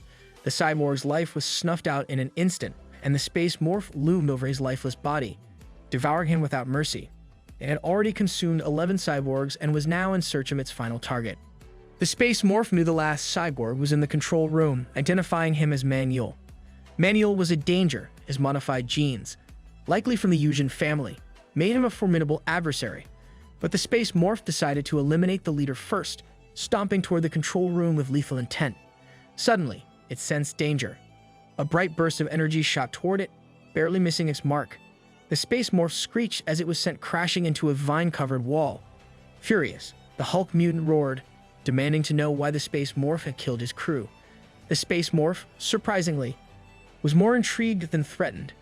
It saw this as an opportunity, noting that the Hulk mutant's genes could be valuable. The space morph also noticed the presence of a temporary doctor. Whoa, to its surprise, wasn't siding with the pirates.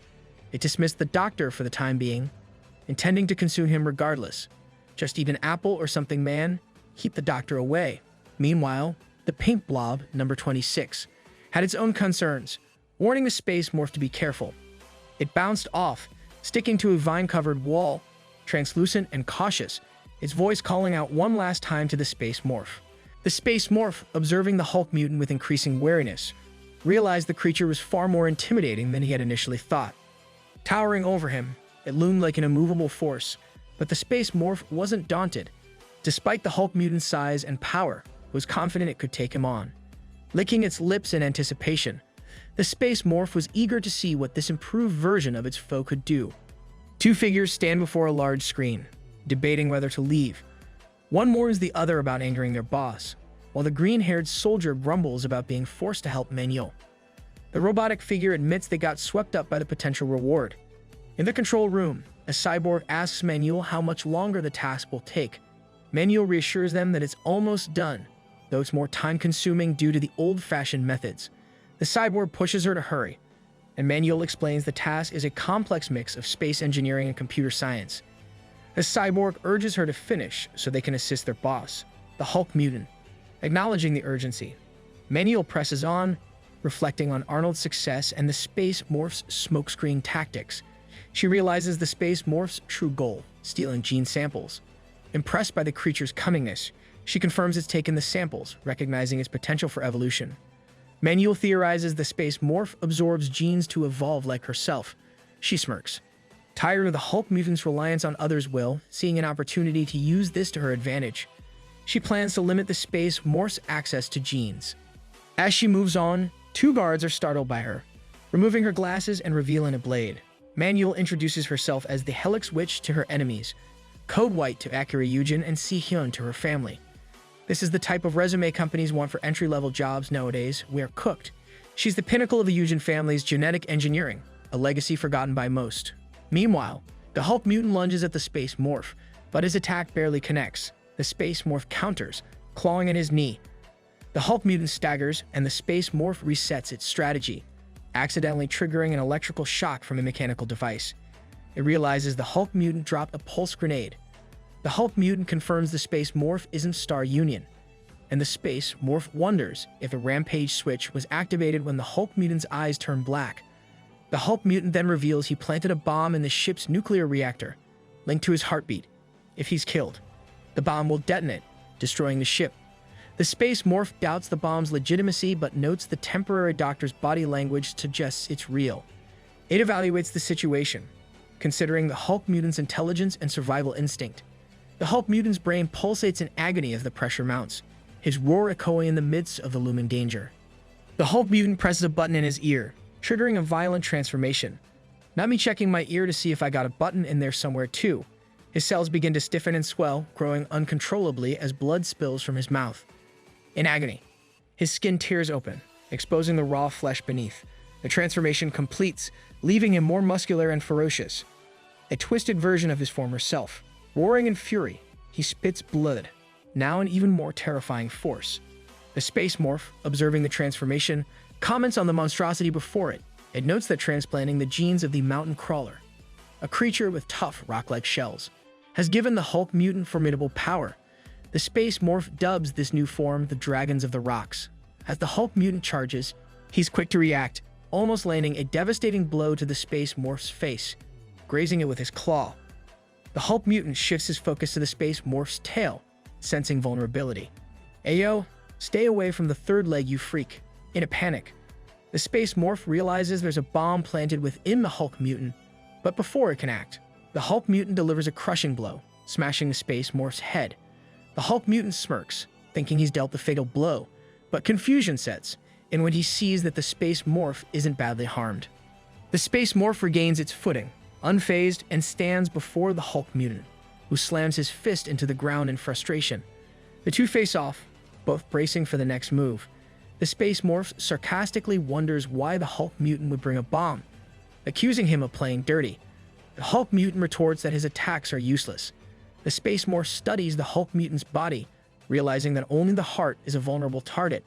His shell-covered limbs are impervious to attacks unless the space morph uses a plasma weapon. Confident in his victory, the Hulk mutant targets the space morph's tail, but he knows his opponent's strategies. The Hulk mutant lunges forward, charging at the space morph. The space morph warns him that focusing on the tail is a mistake, as it's not the only danger he poses, and barely evades the Hulk mutant's slam, which causes the ground to shatter beneath them. The chase continues, with the space morph revealing his ability to produce poison from his teeth and nails, a potential way to break through the Hulk mutant's defenses. Grabbing a weapon, the space morph unveils the sonic blade, asking how he can bypass the Hulk mutant's shell. He claims that the Hulk mutant has a glaring weakness, one that he intends to expose. The space morph reminisces about waking up in the cargo hold of his world, a perfect place to begin his plan and exploit his enemy's flaw. The ground shakes, causing a swarm of cockroaches to scatter in panic. In a furious rage, the Hulk mutant slams the ground, sending the cockroaches flying into the air. He continues his rampage, crashing the ground with all his might, while the remaining roaches scramble away terrified. Hey, go to therapy, dude. Poor bugs didn't sign up for this. One unfortunate cockroach screeches as a metal object pierces it. The space morph crunches on the insect, thinking about how the space morph doesn't stand a chance against the overwhelming force it's up against. The space morph notes that the Hulk mutant, despite his strength and speed, burns through energy quickly, forcing him to take frequent breaks. The space morph, hiding nearby, calculates that if it keeps provoking the Hulk mutant, his energy will eventually deplete, leaving him vulnerable. The only remaining option, it concludes, is to wait, roaring in fury. The Hulk mutant demands to know where the space morph is hiding. Behind a metal container, the space morph hears the Hulk mutant's cries, knowing that its hiding spot won't last long. It recalls that the Hulk mutant has two hearts, a vital detail in its plan, and wonders which one is connected to the detonator. It figures that the main heart on the left is the likely target. An image of the Hulk mutant's two hearts confirms the space morph's suspicion. Despite this, the space morph remains cautious, acknowledging the Hulk mutant's intelligence and the uncertainty surrounding the detonator's precise placement. The Hulk mutant's shouts grow louder as he slams down the compartment the space morph was hiding in. The space morph quickly leaps away as the Hulk mutant destroys the storage unit. Running to avoid capture, the space morph hears the Hulk mutant call it a coward. with red smoke billowing from his arm. The Hulk mutant seems to undergo a transformation. The space morph, observing this, notes in surprise that the Hulk mutant's weaknesses appear to have diminished. Despite this change, the space morph detects a brief pause in the Hulk mutant's movements, a momentary break time between his attacks. Hulk smash. So Hulk, gotta take break, bro. Seizing the opportunity, the space morph blurs into motion, rushing toward the Hulk mutant, who senses the presence behind him. With a swift grip, the Hulk mutant's claw catches the space morph. He roars at the creature, demanding its death before hurling the broken wall fragments at it. The space morph leaps, narrowly avoiding the debris, and lands on the ground, ready for the next move. The Hulk mutant charges, his strike missing the space morph's head by a hair. The space morph braces itself. Realizing this is the perfect moment to strike back. Summoning the summon blade, the space morph cuts through the Hulk mutant's arm, cracking it open. Shocked, the Hulk mutant stumbles back in pain as vines burst from his arm, his roar echoing through the battlefield. The Hulk mutant's arm cracks under the force of the sonic blade, a sharp grimace spreading across his face as the pain takes hold. Womp womp lil bro, he's stunned by the sudden cut, vines from the blade creeping into his cells, amplifying the pain until he's crying out in agony. He swings down at the space morph, sending them crashing into a wall, demanding an explanation for the attack on his arm. With fury in his eyes, the Hulk mutant charges, but his movements falter as a strange sensation washes over him. Staggering, he struggles to understand what's happening to his body. The space morph watches with a pleased snarl as the Hulk mutant freezes, the effects of the sonic blade poisoning his body. Despite his strength, the Hulk mutant can't stay upright, his legs buckling as he collapses to the ground. The space morph takes advantage, moving in close, analyzing how the poison seems weaker on the Hulk mutant than it would on a human. It's curious, but it continues, watching the mutant tremble and call for help as the space morph strikes, its tail stabbing him deeply. The Hulk mutant's body is torn apart, organs thrown into the air as the space morph dissects him.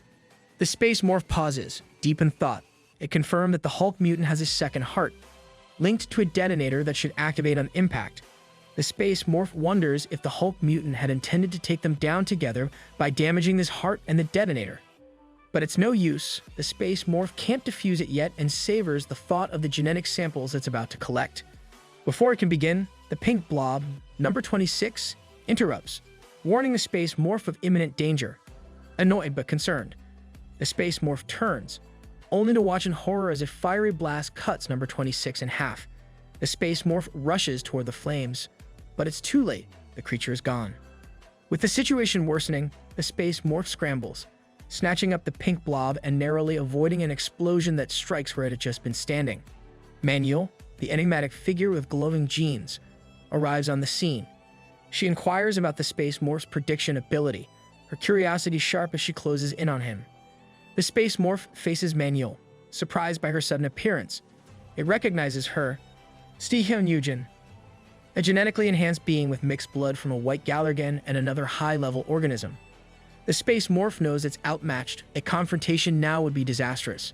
As Manuel stands with a sinister grin, she observes the downed Hulk mutant and slashes her blade through his body, a swift and brutal strike. She stabs at his second heart, causing him to cry out in pain as the detonator remains inactive. The space morph curses, unsure of what to do as the bomb doesn't go off. Any move now could be a fatal mistake. Wondering about her affiliation, the space morph watches closely, mulling over whether she's linked to the Outspace Observer or the Daredevil. Manuel, ever confident, offers the space morph a deal, spare his life, and in return, he serves her. Sis showed up mid-dissection to recruit. Lincoln would be proud. A sinister smile plays on her lips as she then suggests a far darker bargain, that he become her pet. Manuel offers the space morph a chance at survival, suggesting that since he's part of her bloodline, he could serve her and become her pet.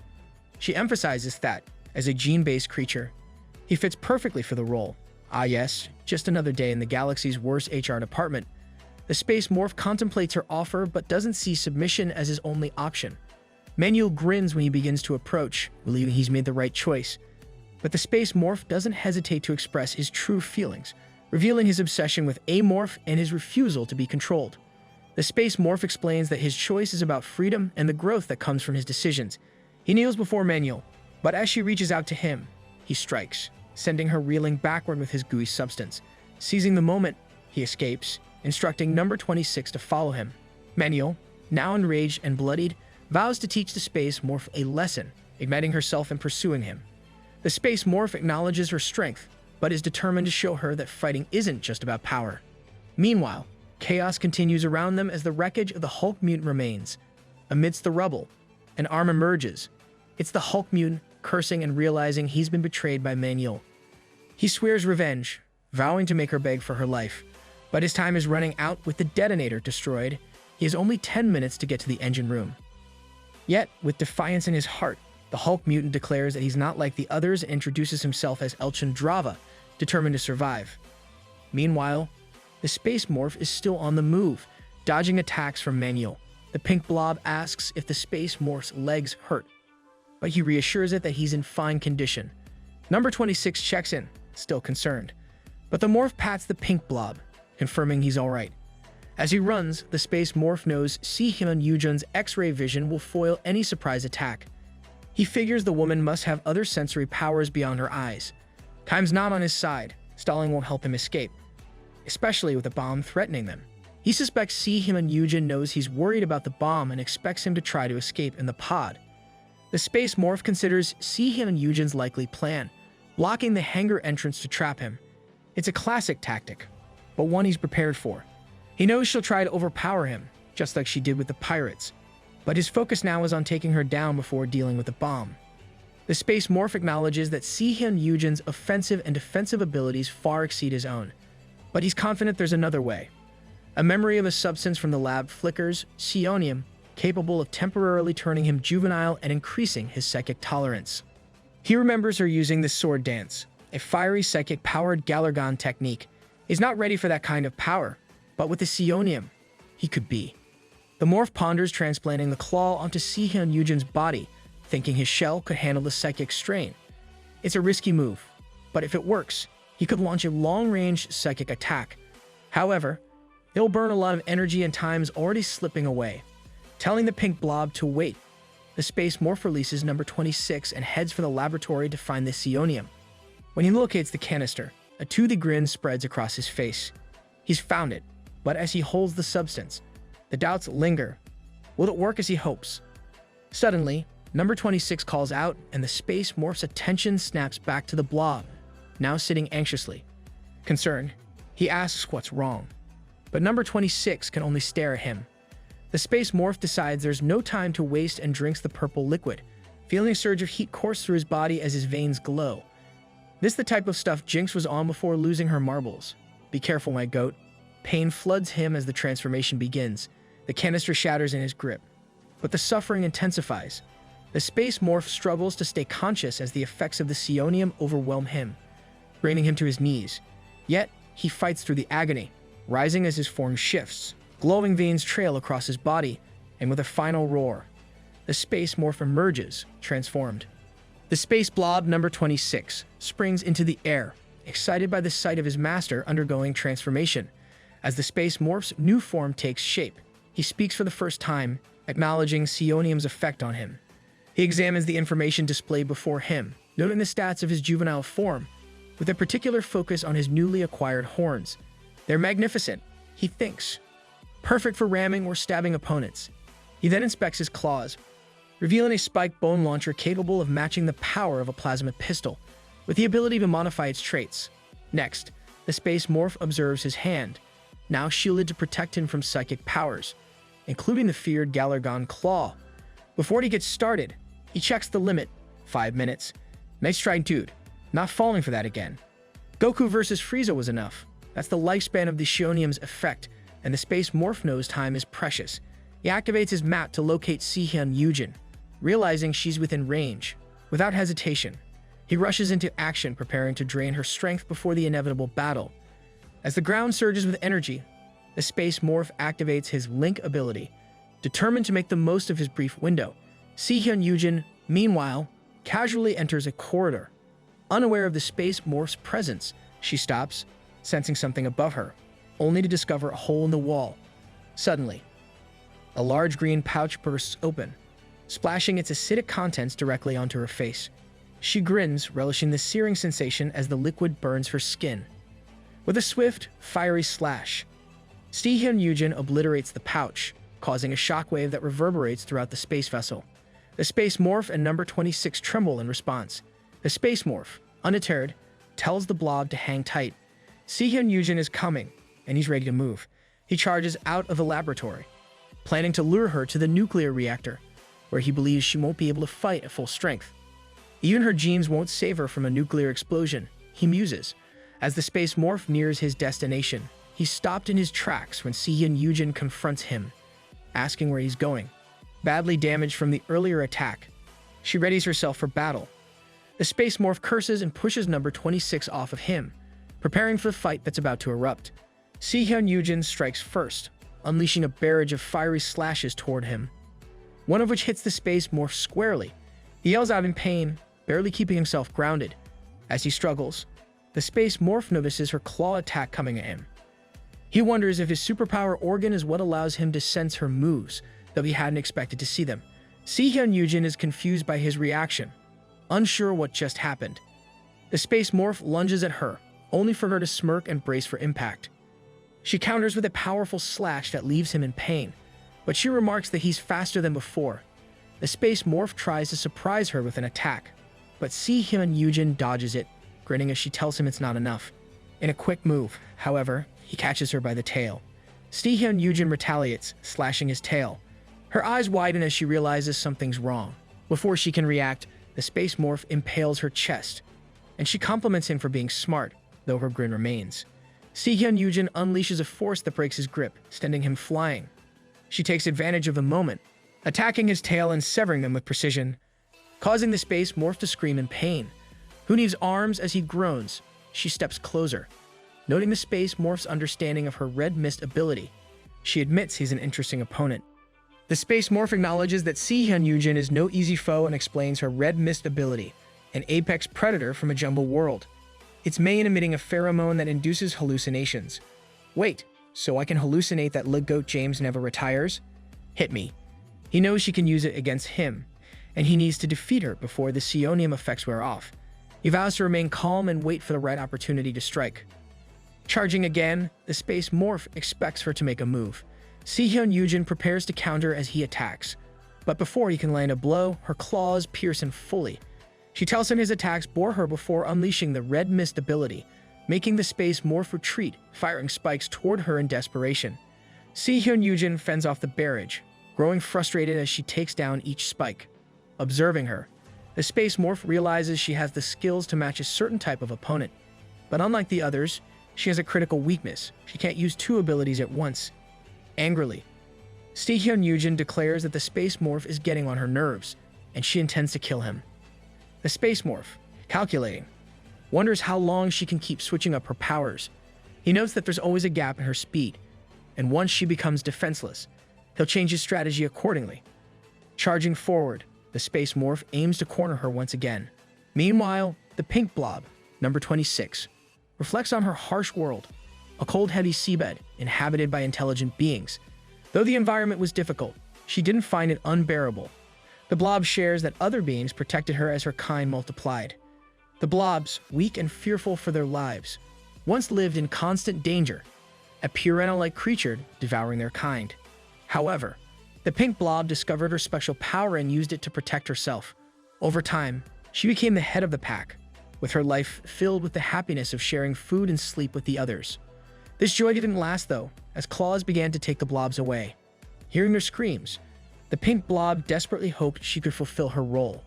As her power grew, she fought back, using electricity to sever the claws, determined to protect her loved ones.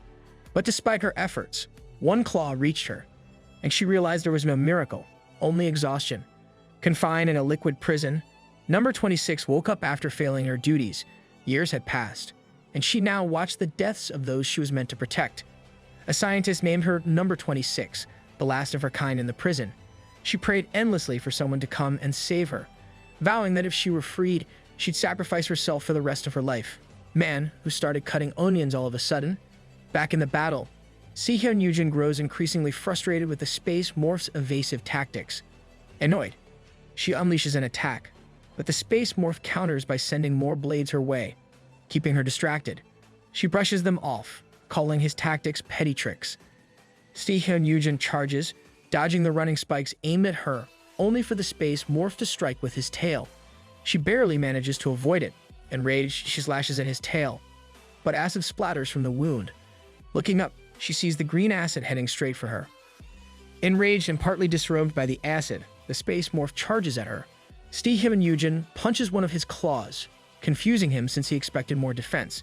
She reveals her super alloy skin from the Wolfram goblin, then presses on, landing several heavy blows to his abdomen, taunting him as a pet needing a lesson. She throws him off balance. The space morph roars, demanding that she step up her offense to defeat him. He lunges at her, grabbing her by the back and hoisting her into the air, noting her weight due to her reinforced skin. He throws her through a wall. Hyun recovers quickly and releases a surge of electricity, catching the space morph off guard. He retreats, recognizing the threat of her growing power. She follows up with fiery slashes, possibly changing form. The space morph tries to shield himself, but the flames cause acid to spill from him. He charges again, but Hyun easily dodges, taunting him for missing. Only then does she realize that his true target is the wall, not her. His attack creates a hold, pulling her toward it, using her claws to hold herself. She sees the space morph smirking, waiting for his moment. He grabs her again, and she screams, fearing for her life. Struggling, she pushes her limits by using two abilities at once. As the space morph corners her, her hair flashes gold, possibly signaling a new skill. Sis got beat so bad, she was about to go Super Saiyan. Realizing he must act fast, the space morph fires spikes toward her. Hyun smirks, but then freezes when she hears a voice telling her to leave the space morph alone. The voice belongs to number 26, who electrocutes her while the spikes impale her, causing blood to spill. One spike hits her eye, and she breaks free from the space morph's grip. She's blown away by powerful winds, and number 26 calls for help, prompting the space morph to act. Determined not to lose his companion, he grabs number 26. Meanwhile, Hyun's body is saved by the space morph's tail, which holds her tightly. He tells number 26 not to let go as they move. Observing the psychic energy from number 26's tentacle, the space morph suspects its significance but decides to investigate after leaving the vessel. The space morph drags Hyun's lifeless body across a dark surface, visibly frustrated as he exhales heavily while flying off the ground. He wonders why the ship's environmental system is malfunctioning, especially with the hull present. After checking the vessel's systems, he deduces that if there are any crew members left, they'd have to manually fix or shield the area to stabilize it. But he realizes there are hardly any people around besides the pirates, who are too busy hiding from him to do anything. He grimly thinks to himself that the ship is doomed while the pink blob looks at him concerned. Number 26 then questions if something's wrong with his arm, causing the space morph to notice the little creature speaking. A strange smoke begins to billow from his hands, signaling that the psionium effects are wearing off, and his tail starts to peel away. The space morph begins reverting to his original form, relieved that it doesn't hurt to return to normal.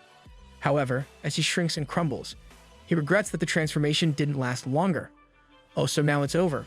Authors and their obsession with lying about 5 minutes gotta be studied. On the other hand, he realizes he's gained something more important, the body of Hyun, which seems to spark hunger and desire for further harm. He inspects her body, noting that high-ranking players in Megacob typically have over 1,000 rare genes. The space morph decides he'll extract as many genes as possible from her, especially her Galergan Claw gene. Even if it's the only one he can get. Looming over her lifeless form, he contemplates eating her head, preparing to extract the valuable samples. Just as he moves in close, a powerful thought strikes him. He had forgotten about the bomb's timer, realizing there's only 5 minutes left until it detonates. Panic sets in as he knows that's not enough time to defuse it. Gripping Hyun's carcass, he decides he must abandon the ship and escape to the pod. Racing through a dark corridor, he calculates that it will take at least 5 minutes to reach the escape pod, but doubts he'll make it in time. The space morph quickly formulates a last resort plan. He spots a long gun ahead, which he immediately grabs, and number 26 notes that it sparkles with energy. The space morph presses a button, and the gun activates with a voice announcing that it's a plasma weapon, charging to full power. As the energy intensifies, the space morph watches as it reaches 100%, ready to fire. A powerful teal beam shoots through the ceiling, creating massive holes as the blast reverberates through the vessel. The space morph tells number 26 to hold tight as the blast propels them out through the newly formed hole. He grabs the plasma weapon, flying out and plummeting through the dark shaft, leaving destruction in his wake as the ship explodes. The space morph dives through the hole, clutching the pink blob and the weapon, making its escape from the vessel. Clearing the wreckage, it latches onto a steel structure with its tail, securing its hold before pulling itself up despite the weight of its cargo. The steel object is wrenched free and swiftly retracted by the morph's tail before it disappears into the distance. Moving with urgency, the space morph speeds toward a new path. Relief sets in upon realizing the runway is close. Climbing onto the ship's exterior, it digs its claws into the surface and hauls itself onto the platform. Without hesitation, it raises the plasma gun and fires, blasting open another escape route. Tossing the weapon aside, it acknowledges its usefulness before continuing forward. Number 26 expresses excitement, reveling in the chaos as they hurry off the ship.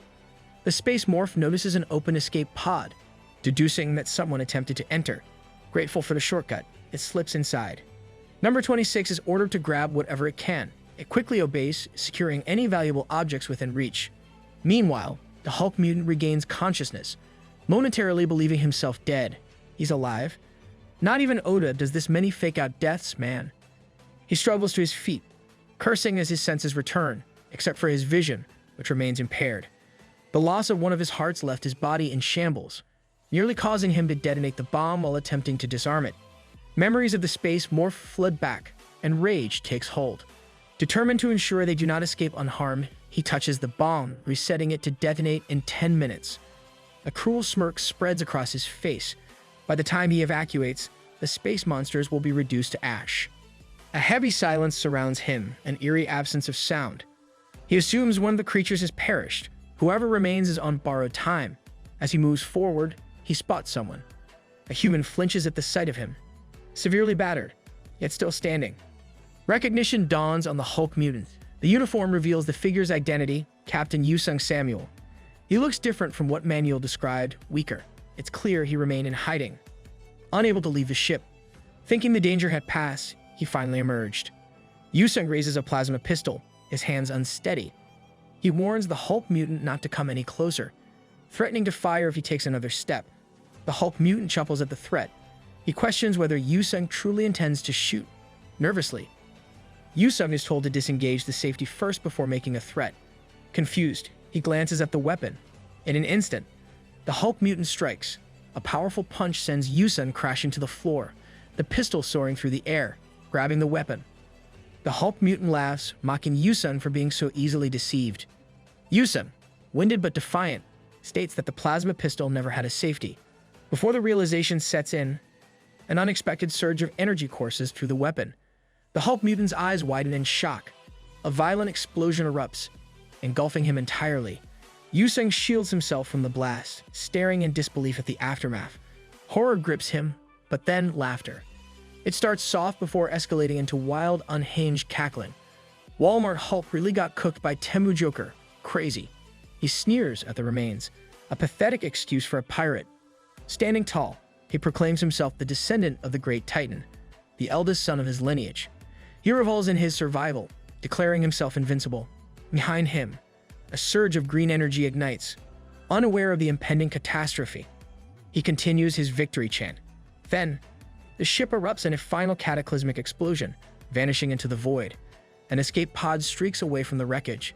Inside, the space morph exhales in relief. Number 26 clings to the walls, rattled by this sudden acceleration. The space morph checks on number 26, asking if it is unharmed. Silence follows. The pink blob does not respond. It lies motionless, unconscious from the impact. The space morph frowns, unconvinced that the force of the escape could have caused any lasting damage. Carefully, it sets number 26 on a resting platform, allowing time to recover. Gazing out into space, the morph watches the remnants of the vessel dissolve into the abyss. The ship had been its proving ground, the place where its evolution began. The space morph discovers a bottle of wine and, intrigued, wonders if someone had been drinking aboard the pod. Agitated by the situation, the space morph smashes the bottle, frustration building. Searching the pod's system for any footage, the morph finds a recording of Captain Yusung Samuel, passed out drunk in a chair. The space morph surmises that Samuel had likely hidden in the pod, using the alcohol to numb the tension while waiting for things to settle. The footage shows the captain opening a door, cautiously checking if it's safe to leave. The space morph believes Samuel was hoping for either his crew to deal with him or for a passing ship to rescue him. Unimpressed, the morph deletes the footage and watches as the pod reverts to standby mode. As the screen displays a planet, the morph assumes it's one of Megacop's controlled worlds, teeming with a large army. Choosing to avoid that destination, the morph navigates to a more favorable location, a futuristic space colony known for its bustling trade activities. The morph remembers hunting players there before, collecting their genes, and decides it could serve its purpose once again. Pondering on its past interactions with a certain cowardly amorph nerd, the morph confirms its course. The pod accelerates, heading toward the T&C Special Trade Center, a spot for various species to trade. With an estimated 3-hour journey ahead, the morph begins to plan how it can take advantage of the colony's diversity. As the pod moves, the space morph turns its attention to number 26, still unconscious. The morph reflects on the sea demon species, recognizing their similarities and differences, and ponders the fearsome deep-sea fear trait which drives others into madness. Though tempted to devour the creature, the morph hesitates, knowing that consuming number 26 might not trigger its predatory powers, and feels an odd attachment to the pink blob. Is someone developing a heart? Reassuring itself, the morph decides to protect number 26 for now, vowing to stay by its side until danger looms. With a final glance at Si-hyun Yujin's carcass, the space morph turns its attention back to the remains, continuing its feast. Never mind, back to our regularly scheduled program. The space morph watches over number 26, eyeing Si-hyun Yujin's lifeless body. He begins tearing into her, ripping off one of her legs to devour. As he starts eating, his eyes widen in shock, realizing something feels off. Then, overwhelmed by joy, he roars, savoring every bite, declaring it the best taste he's had. The more he chews, the more he swears that Si-hyun Yujin tastes better than anything he's ever had. Food's so good, bros start writing Yelp reviews mid-meal. As her body turns skeletal, the space morph reflects on being one of the last survivors, alone with number 26, and relishes the quiet of his lunch. Then, a message pops up offering him new abilities. One is X-ray vision from Si-hyun Yujin's stats, and another offers the Claw of Galergan. The decision is his to make. Meanwhile, on JX-01, a mechanical dog prowls the rain-soaked walls. Noticing a crowd gathered in the distance, watching something, the crowd turns out to be cyborgs, saluting Great Commander Chewbacca, their revered leader, who is overseeing them from a screen. As the mechanical dog rests, someone explains that Chewbacca is the father of all cyborgs, leading the Star Union toward glory. Back at the base, the sounds of clanking metal and beeping signals the opening of a compartment, releasing gas. As the smoke clears, a hand emerges, followed by a girl. Naked and drenched from the floodwaters, she coughs violently, realizing she's in an unfamiliar body. She quickly checks herself, wondering if this is her spare body. Upon standing, she confirms it's not a clone's body and storms toward the control center. There, she demands the system display her gene modifications, only to learn her genes haven't been updated. Furious, she punches the computer in frustration, realizing all her collected genes are lost and her plans ruined. Cursing someone, she vows to kill the person responsible when she finds them. In a T&C Special Trade Center port district, a futuristic city in space, numerous spaceships zip around, docking with precision. Inside a control room, a person with long hair and a brown jacket lounges in a chair, arms crossed, seemingly at ease, listening to music. Dude is just a chill guy for real. Suddenly, his calm is interrupted by a call from someone named Howard, asking if he's busy. The man known as Carpenter responds, curious about why Howard is asking. Howard explains that a Megacorp escape ship has entered Area 7 and isn't responding to the control tower.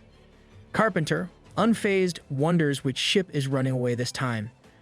Howard adds that the escape ship is running on autopilot, prompting Carpenter to investigate. As Carpenter approaches the ship, he ponders its origins, keeping a close eye on the area. He spots a sleek, camouflage vehicle parked next to the larger ship and steps outside to inspect it, noting its high-end appearance. After plugging in a power cable, he enters the ship, flashlight in hand, his curiosity piqued by the ship's dark, unlit interior. On the floor, 2 bottles lie scattered and Carpenter crouches to examine the thick liquid pooling beneath them. As he reaches down to touch it, the substance feels more viscous than he expected. They better hope this mystery thick fluid isn't white before he can investigate further. A menacing growl echoes above him, and the space morph appears, casting an ominous shadow over Carpenter. Elsewhere, two crew members discuss Carpenter's whereabouts, realizing he was supposed to be there earlier. One mentions that Carpenter is trying to save up for a new house, and they spot him from a distance. As Carpenter pauses on the stairs, his colleagues call out to him, but they freeze, eyes widening in shock at the eerie black smoke rising from his position. Carpenter, now a figure cloaked in shadows, stands eerily still. His crew members, confused and concerned, ask why he's not moving.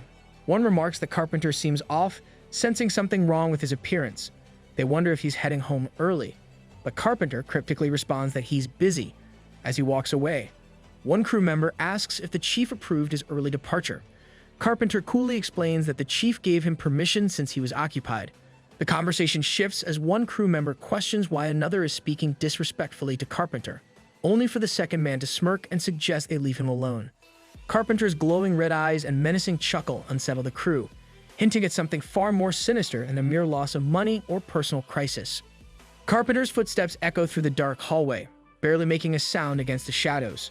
The space morph watches from afar, controlling his every move like a puppeteer. Grinning as he realizes the effectiveness of his new power, he reveals his secret. His ability combines camouflage skin from Si-hyun Yujin and the imitation trait to create the mimicking organ. This organ can analyze victims, making him blend into his surroundings by releasing pheromones. The catch: it doesn't work on cameras or mirrors, and the uncanny valley effect can make people uneasy. Still, the space morph deems the power nearly invincible, despite its eerie drawbacks. Next, he inspects the claw of Galergan, a coveted weapon. However, he finds it less useful than expected, similar to his amorph super sense, making it impractical for now. On the other hand, his newfound X-ray vision will be invaluable. To his surprise, new tentacles resembling those of Galergan's grow from the back of his head. He credits Yujin Si-hyun for their development, believing them to be a superior weapon. Puberty in space hits differently. I see. With 4 superpower-related traits, the space morph anticipates evolving into a juvenile to unlock the superpower type. As he moves through the dark passage with number 26, the pink blob, he reflects on how he's been here countless times in the game, but now he's experiencing it in reality. The T&C Special Trades Center, fancy on the outside but dead inside, is the perfect place for his plans. He explains the trade center's layout: 4 districts, with the central district being the most secure. The entertainment district is where Megacob's citizens relax with hired slaves patrolled by combat androids. The residential district, near the slums, has a dark reputation for unnoticed disappearances, perfect for his mission, as long as he avoids the androids. After weighing options, he decides the underground railroad is the best route to the residential district. The sewers are less practical due to their need for maintenance. He runs through the passage, eventually spotting a secured opening to the railway. With a grin, he knows he's found his way. Turning the heavy metal door's wheel, he opens it with a satisfying creak and enters his very own special passage, hidden beneath the port district. At the wildlife smuggling monitoring office, a massive creature wars, struggling against the crew's hold. The men can't keep it under control, and one demands to know why the binding team hasn't acted yet, urgently asking for the tranquilizer. Being a glorified zookeeper and still sucking at your job is crazy. One crew member grumbles about the creature, the baby mountain crawler. As a cyborg, Lass observes disinterestedly. Lass casually tells them he's leaving, uninterested in the situation. They call after him, but Lass smirks and declines, saying he doesn't do overtime. In the entertainment district at the T&C Special Trades Center, Lass enjoys the indulgent atmosphere. The computer greets him, and he scans the women on display, choosing one who resembles his coworker. He reflects she's irregular and heads to a private area. He briefly notices an odd-colored liquid splashing from a faucet, cleaning his cyborg hand. Afterward, he laughs, feeling better than expected after spending time with the girl. In the room, Lass looks at the bloodied, motionless girl on the bed and wonders if he was too harsh. He leaves her behind, coldly stating that the store will clean up as usual. Inserting his card, he justifies it by saying he pays for the service, and the computer thanks him. Leaving the lounge, Lass heads for a nightcap, grabbing 2 bottles of liquor. As he exits the train, he anticipates relaxing at home, but his path is blocked by a dark, broken street. Irritated, He uses his cyborg arm's flashlight to light his way, muttering about the inconvenience. Something feels off. Strange smells fill the air, and Lass senses danger. He starts to hurry, but is stopped by a figure in a white suit. The figure asks where Lass is going, and Lass replies casually, saying he's heading home. The stranger asks if Lass can guide him through the darkness. After a brief hesitation, Lass agrees, and the two walk together down the dark street. Lass walks alongside the mysterious man in a white suit, offering guidance down a dark path. But when the figure stops, Lass is greeted and asked if he's a cyborg, something he confirms with a sharp glance. As the mysterious man continues his probing, Lass' eyes narrow with suspicion, realizing the man's intentions. Suddenly, Lass feels insulted, his anger flaring as he turns toward the stranger. But before he can react, he's struck with fear as he senses a dangerous aura. To his shock, the mysterious figure morphs into the space morph, now wearing a carpenter disguise, the black smoke swirling around them. Lass is taken aback, questioning the identity of number 26, who reveals his wriggling pink mass. With a flashlight, Lass recalls a coworker's warning about a madman in the area known for collecting heads. Paralyzed by fear, Lass knows he has to act fast. I guess, nothing more satisfying than watching an evil SOB get hit with karma. In a panic, Lass flees from the space morph, dashing away as the creature pauses, sensing the chase is over. The space morph reflects on Lass' fear, recognizing how his heart raced when he saw number 26. Pondering the source of his terror, the space morph shrugs off number 26's cuteness, downplaying its mutant qualities. The space morph thinks back to when Lass introduced himself as a cyborg. After the effects of psionium reverted him to a younger form, he needs a cyborg to evolve. Targeting Lass, the space morph knows he's found exactly what he needs. Meanwhile, Lass races through a hallway, gasping for breath, eventually locking himself in a room. Wonder who's more stupid, this dude or the families in horror movies? Lass grabs a bottle, gulping down the liquor in relief, muttering to himself that he thought he was done for. He holds the empty bottle, contemplating calling the incident in the morning, before collapsing onto his bed. Lass reaches for the remote and turns on the TV, dismayed by the emptiness of his sparsely furnished room. As he sips from the bottle, he contemplates leaving as soon as he's able to gather enough money. But in the shadows, the space morph watches, still holding number 26, ready to make its next move. The next day, Lass trudges down a dark alley, grocery bag in hand, muttering about his boss. The guy's a real pain, forcing him to work overtime and ruining his plans to chill at the ship. By the time Lass reaches his apartment, he's fuming. But with a bit of satisfaction, he reported the man who made his life miserable. Still, he's on edge, nervously scanning the area, wondering if the guy he ratted out might be lurking nearby. Entering the building, he takes a cautious look around, feeling uneasy in the dim hallway. It's enough to make him thirsty, but he reassures himself that he's safe for now. Dude really source. Trust me, broing himself. Like, okay, whatever you say, little bro. As he opens the door to his apartment, his cybernetic eye widens in alarm. Something's not right. He peeks through the hallway from a low angle, eyes full of fear as he sees something unexpected. On the other side, the space morph is moving fast, pressing buttons with its clawed hands, tail swishing with purpose. Lass, shaken, grabs his phone, dialing for help as he stammers through a call to the police station, his fear evident in his voice. He warns them about the monster in his home.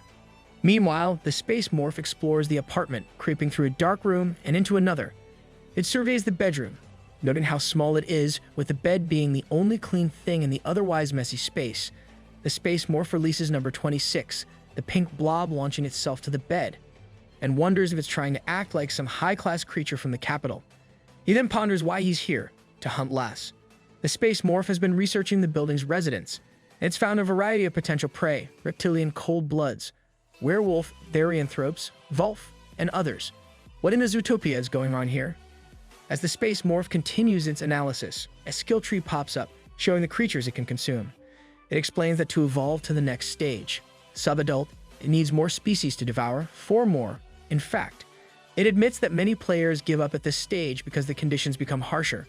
The space morph's next plan is to visit the Special Trades Center, where it can easily acquire the remaining genes it needs. With diplomatic ties between Megacob and Cult, there should be plenty of cults in the administrative district, making its task that much easier. The space morph licks its lips, savoring the thought of all the species it plans to consume.